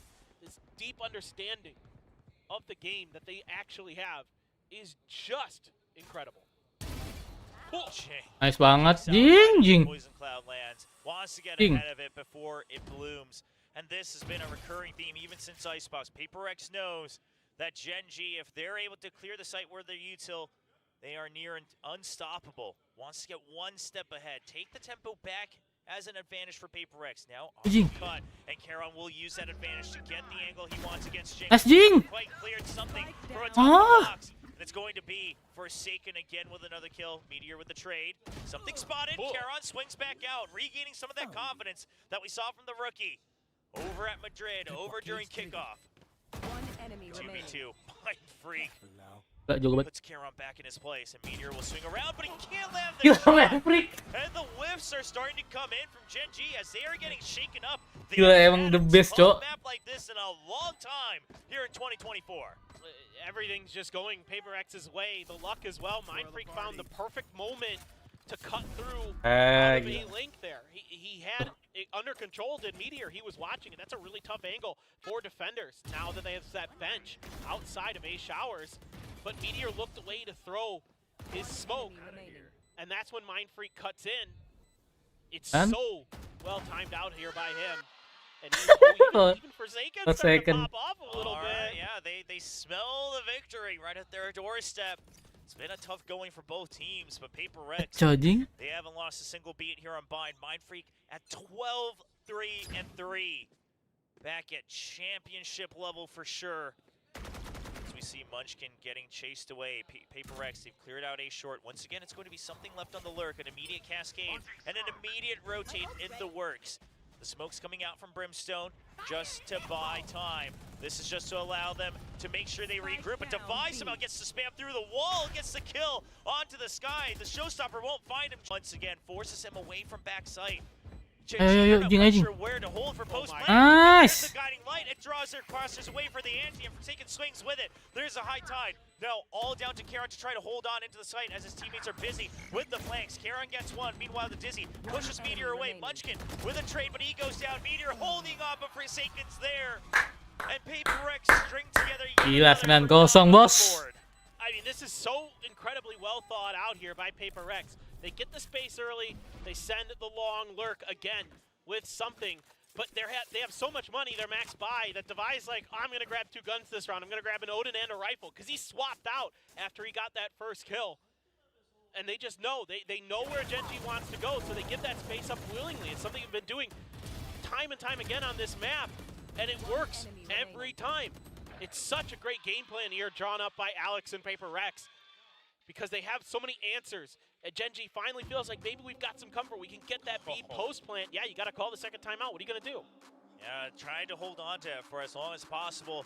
But you let go of another round here, and it all comes down to the pistol round in the second half. So Genji now hoping for the ever infamous 9-3 score line to carry them over into the second half. You can see on Meteor's face, they haven't been pushed this far in a long time. I mean, I would say even at the Grand Finals of Masters Madrid, it started to slip away near the end, but it felt like they always had a fighting chance. Yeah, until that last map. I mean, that was really, up until then, you know, the backbreaker was split. It felt like for sure for Genji, but they were fighting through the nail through those first 4 maps, no doubt. This is absolutely the most they've been tested. I'm with you, Will. This has been just absolutely brilliant the way that to watch Paper X's game plan for this, because Genji has not been able to find answers. It's always these stacked pushes that Paper X is willing to do, because they're happy to scrap with you. They're happy to take those big death ball battles and see if they can come out, just rely on their tremendous individual mechanics to get them over the line.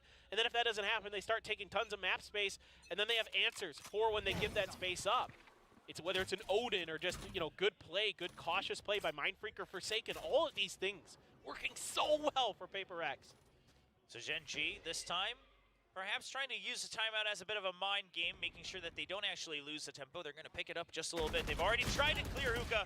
They take a headshot, but it's going to be an so Texture low, but something down as Genji leads 5-4 in numbers. Texture lands right outside of that link all the way to defender spawn. Now they'll get the spike down. They have the orbital strike. They've got the tools to finally get around, but the Cove comes in and tries to fill it again, but Forsaken's ready for it. One step ahead yet again. The Reckoning will tie up Lakia. It's going to be the pop flash. He'll be good for one, but it's going to be another cascade. Vision now blurred away from Genji. Orbital strike has to be used to buy time.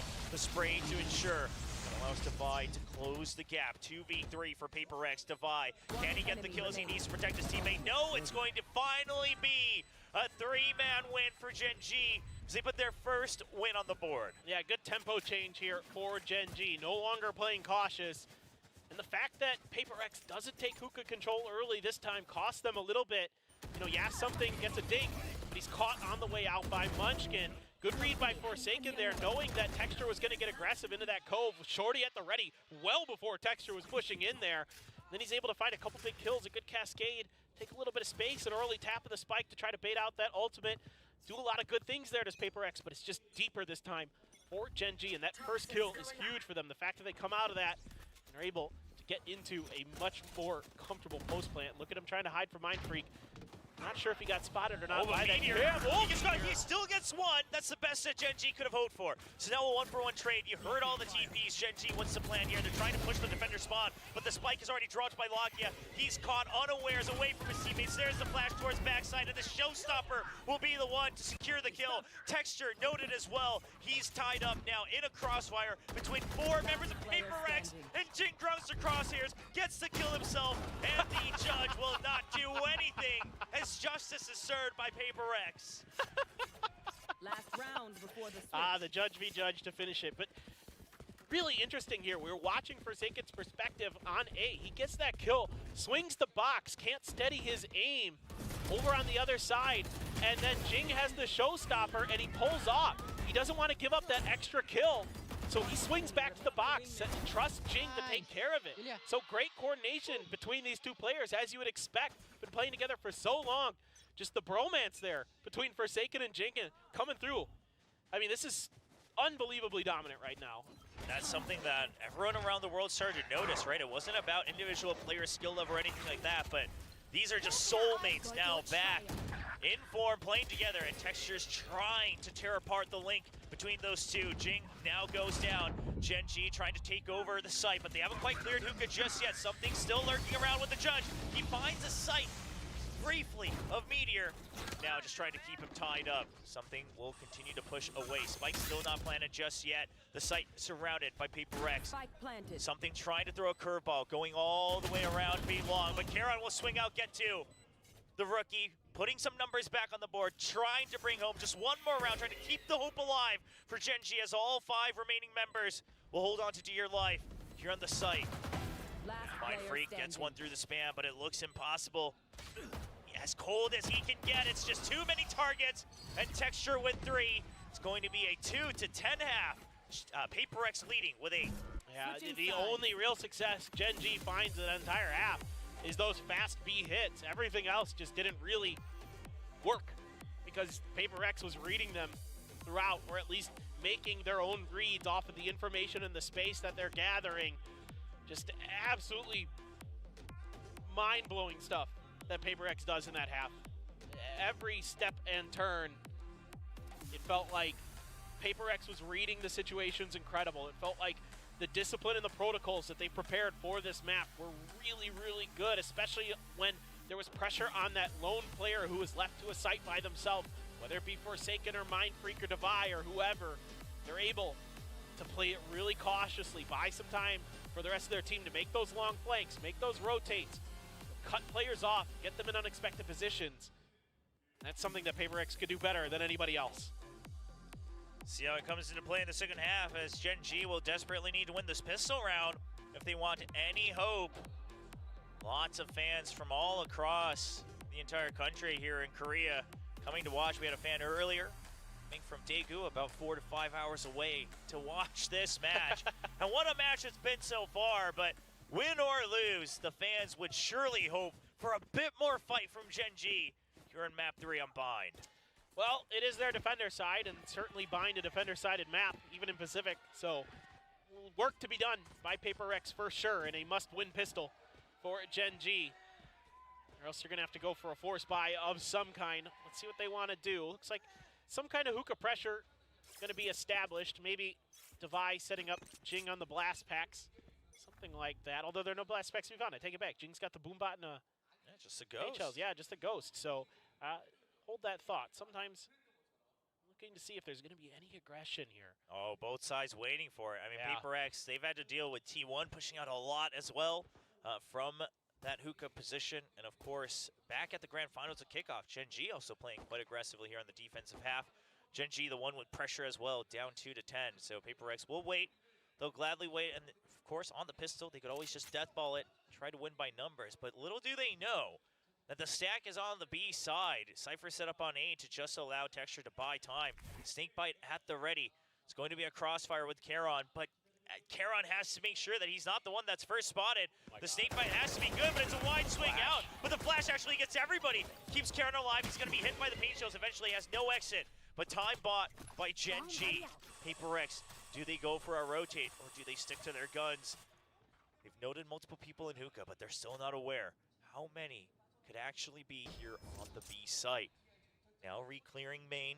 Only 30 seconds. If they were to TP away, they'd have to do it on a snap as they run into more members, and they're just looking to flood. The Dizzy goes down, the Trailblazer heads, but Munchkin's good with the spam. The pop flash, but Lakia just continues to spam on a rhythm and gets 2 through the toxic screen.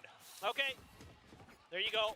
I feel like PRX actually read this pretty well, but you know, Munchkin just well prepared with that snake bite, shuts down that push through hookah. It was a good idea from PRX, but not really able to find that value off that flash from Devi that they would have liked. It connected, but they weren't able to get the kills.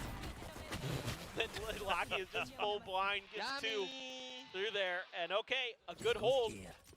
Now PRX, mostly classics, a Sheriff for Devi. It's going to be the only purchase outside of utility. And let's see what can be done by PRX. See how much damage they can get. Camera in showers, so it's going to note this here. Yeah, not quite clear just yet, but he heard all the utilities. So Meteor actually cutting sound, not letting them know that he's actually emptied the area. And now, realizing no more checks to Cam, realizes Shower's been let go by PRX. They send the reinforcements over to B.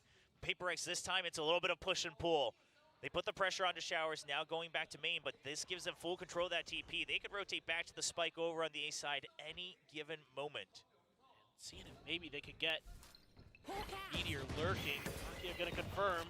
Trying to just create some space for his teammates, but they can't quite. Oh, Karen does find sight right through the toxic screen of his own, and now the high tide comes in. Meteor's ready for it right outside of Showers. Can he get the kills? So he's trying to go through.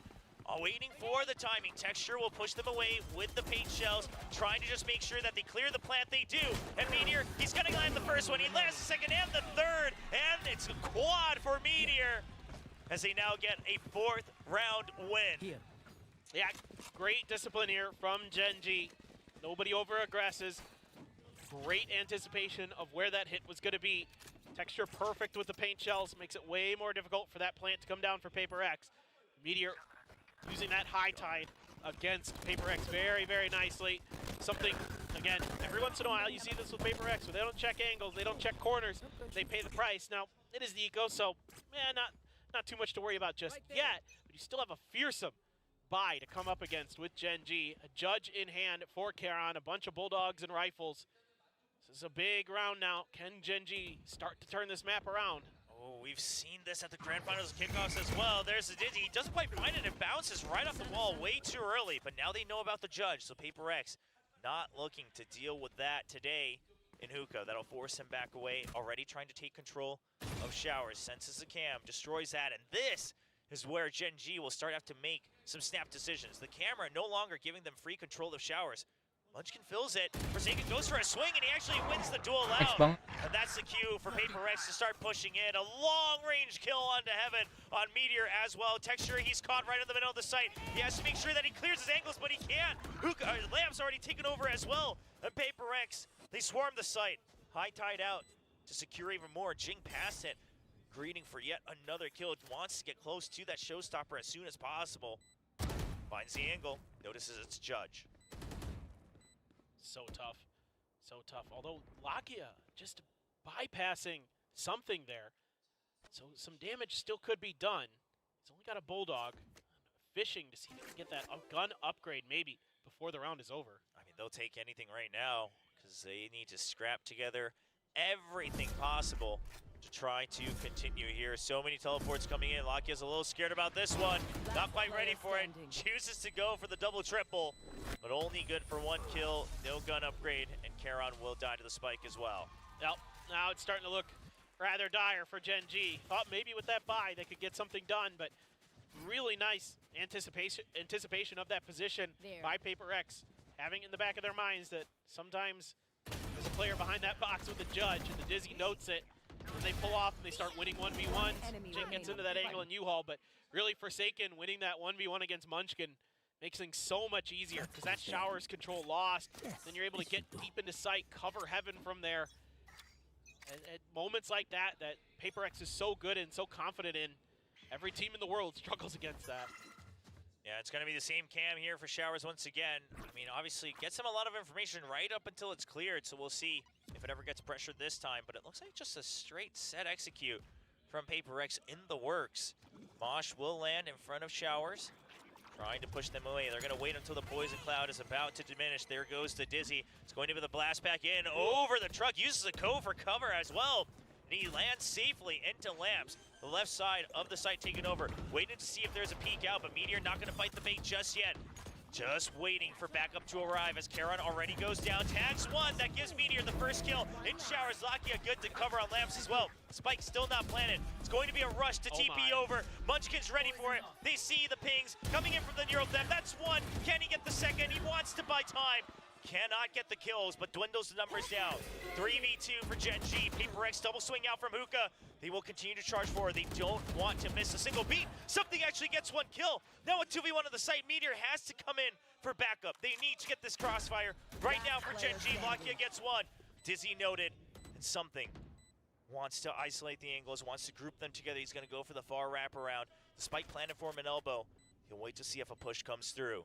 Gen G, not quite aware where he's exited. Neither of them checking elbow. He gets one, realizes he's not going to get the transfer.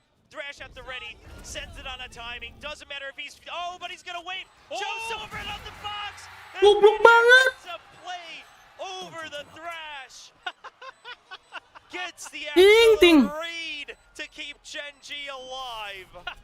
The big brain counterplay from Meteor. Knew the Thrash was coming and gets above it. That's something that you expect PRX to do, that kind of play, and Meteor outdoes him.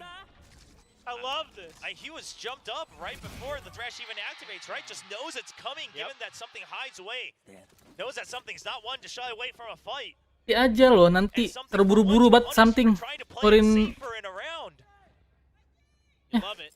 I mean, I thought Something played that great. He couldn't use the Thrash in the 1v2.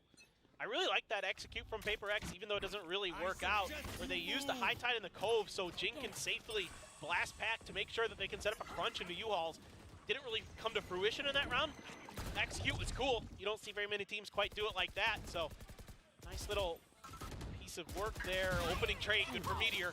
Oh, there's a showstopper. Can't get away from that, though. Meteor was trapped in back of sight. Now Gen G still trying to hold on to the back side. They will have control of it for now. As PRX, they try to push through, but Texture and Munchkin are good with their shots. Something trades for one, but it's still a 3v2 advantage for Gen G. Now Showers control and backside control for Gen G. They're going to start to pressure onto the spike. The Molly already having gone down. PRX, they will have to fight for this round, and Mindfreak gets dinged. Something tries to go for the trade, but Karon gets one, and Texture gets the other. And Gen G will start to try to string together a couple more rounds. Okay, stabilizing a little bit as Gen G. Starting to look really good in these holds. Able to just kind of weather the util storm that gets thrown their way. Meteor winning a big opening duel. Yeah, he gets taken down by the showstopper, but that makes it a lot harder for PRX to push space on the backside of this plant. So calm, so collected. Stinger does some damage. Now it is finally going to be time for PRX to take a time out of their own. Try to see if they can dial up something a little bit special, a little bit unique. I think the money might be a little bit wanting for PRX in this round. Yeah, we'll see if there's any type of force sub. Of course, quite a few Pas di rounds pas ahead, but planting not quite a tuh. match point just yet. So PRX will have to make some of the tougher decisions. If they want to go for a bit of a Hail Mary, or if they will choose to let this one slide and regroup. As we see Gen G regaining some confidence. You saw some laughter on the side of Gen G during halftime, despite the scoreline. And perhaps just having faith in their ability to defend here on Vine, waiting for that half to switch. Alex, looking a lot more calm today than usual as well. We'll see how long that lasts. It wasn't earlier, that's true. And I feel like there's probably a reason we didn't see too many of his cams during Lotus either. Perhaps a bit more animated during that time. They're going to be able to string together a few rifle purchases. The rest is going to be Sheriffs or PRX, but, you know, we see it all the time with these two teams. Thrifty buys, they're actually going to downgrade to a Spectre, but thrifty buys are something to be feared, no doubt about it. And Karon does have that orbital strike in case things get dicey for Gen G on the post plan or something like that. But I mean, anything to buy time. Yeah, exactly. Right? You got the pit coming up soon as well. Meanwhile, PRX, they're close to another Thrash, so could be something that they're working towards. They'll actually go towards the Seekers this time for a divide, now 2 points away. And they plant Jing. Now, Meteor changed up his cam position. Doesn't want to lose control of Showers too early. Finally gets taken out, though. Realizes the lurk from Jing very deep. Ruins the plan for PaperX as well. Yeah, they're pinging Hookah. So they were either thinking about trying to go for some kind of hit, maybe similar to the previous round, kind of set up some kind of crunch there. It didn't really get necessarily accounted for by Gen G as nobody was in that position. So maybe just a re-attempt at it. Texture close to that. It is going to be different, a very different high tide. Try to give them the ability to take a little bit of space, maybe set up some crossfires. Texture trying to go for the early spam on the back of that poison cloud coming through from Munchkin. Here we go. They're all decayed, but they have to destroy the tripwire. That's the cue for Texture to fire off once again. So all these smokes on the side of Gen G doing their job. Dizzy taken down, tries to clear the wingman. He actually gets it, goes for the blast back, stays alive. That means so much, but eventually he gets wrapped around. Now the orbital strike with the pop flash comes in, something able to stabilize his aim before the cyber cage comes up. Lockia's here for backup. Now a 3v3, but weapons upgraded for PaperX. Spike will go down. PaperX get another lease in this round 18. Something spots the side of Munchkin on that jiggle. Munchkin as well goes for the check, but it's the straight Let's out go! from Jing and Mindfreak. And now the IGL of Gen G all alone gets one, but can't get the second. Mindfreak with another triple kill. Multi-kills galore for the controller of PaperX as he brings them to match point. Yeah, there's good ideas here from Gen G. The trap wire placed inside of those smokes so it can never really be identified. Good hold there from Texture and a great blast pack to get out of a potentially really bad situation, but the coordination off the back of using that ultimate doesn't seem to be quite accounted for by Gen G, and that costs Meteor his life because he's going for the cyber cage, he's going for utility, doesn't expect something to be pushing out that side of that ultimate. That costs him his life, and that might have cost him the round. Going to be that Odin coming out just to pressure Gen G. Sure, a quick swing out, but not going to be able to pick up that weapon upgrade just yet. And that Odin is just mowing down Gen G. Devi letting them know that they will not push out ever again on this map as it's about to end in the hands of PaperX. Seekers used. Lockia stuck in guarded. He will get surrounded. And Meteor's too far away. Lockia goes down. Meteor all alone with just a Gen G classic and a stinger. Is it going to be enough against 4 members of PaperX? Quickly trying to go. Maybe try to get a weapon upgrade. Wants to go all the way for a rotate. Now it's going to be the orbital strike coming down. PaperX, they really want to just end this map right here, right now. And by pushing out this far, they should be aware, even without a TP, that it's going to be a deep lurk around. Phantom picked up, but so much time spent. And Forsaken, he hears it.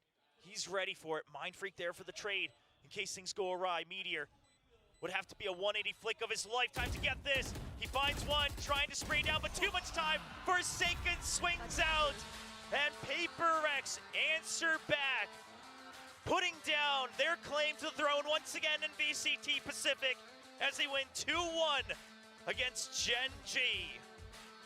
Creative stuff here from PaperX. What a game plan they had on their defender side of Bind, completely shutting down Gen G other than 2 rounds.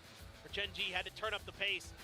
And yeah, it looked good coming out of Lotus for Gen G. You think going into Icebox, a map that PaperX has been shying away from for a very long time, other than when they picked it last year to sort of give it a farewell as it left the map pool, but now it's back.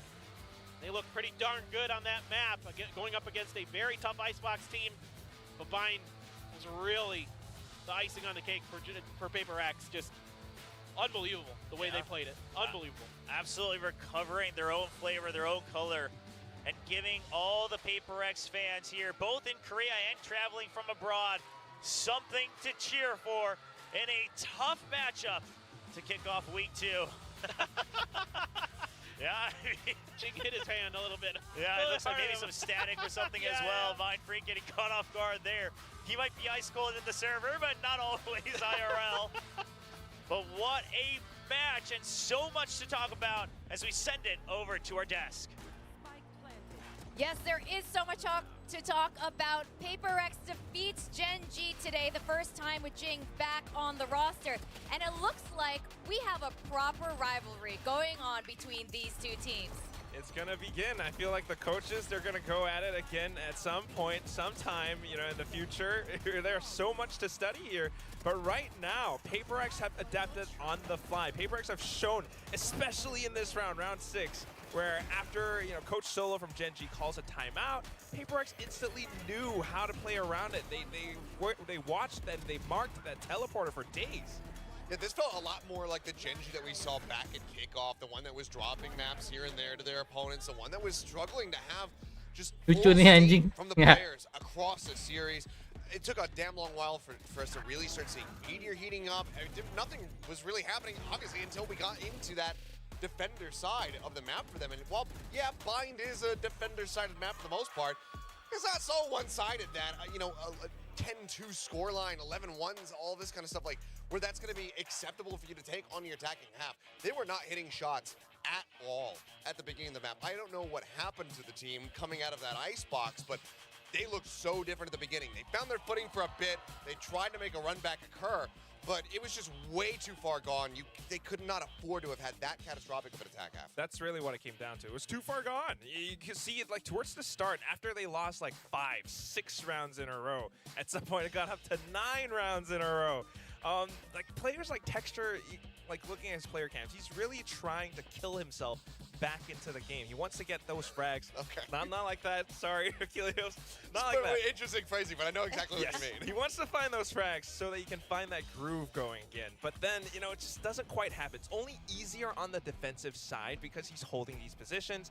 You know, even in some rounds where he's doing everything right, you know, staying hidden, tucked away behind Forsaken's High Tide, for example, and then springing at the right time, shooting down the wingman, and then tossing paint shells, blast packs away. It's all good good moves, good ideas, but then, you know, the PaperX still just has that confidence. The damage is done, and even though he's able to find these little moments of victory, it's just not quite enough. And still, though, you gotta admire that movement that Meteor had against Something's Thrash. That was so fun. That was definitely the highlight of the map, I think. Oh, yeah. You guys, Regardless, win or lose, it was such a creative play, and it was like the one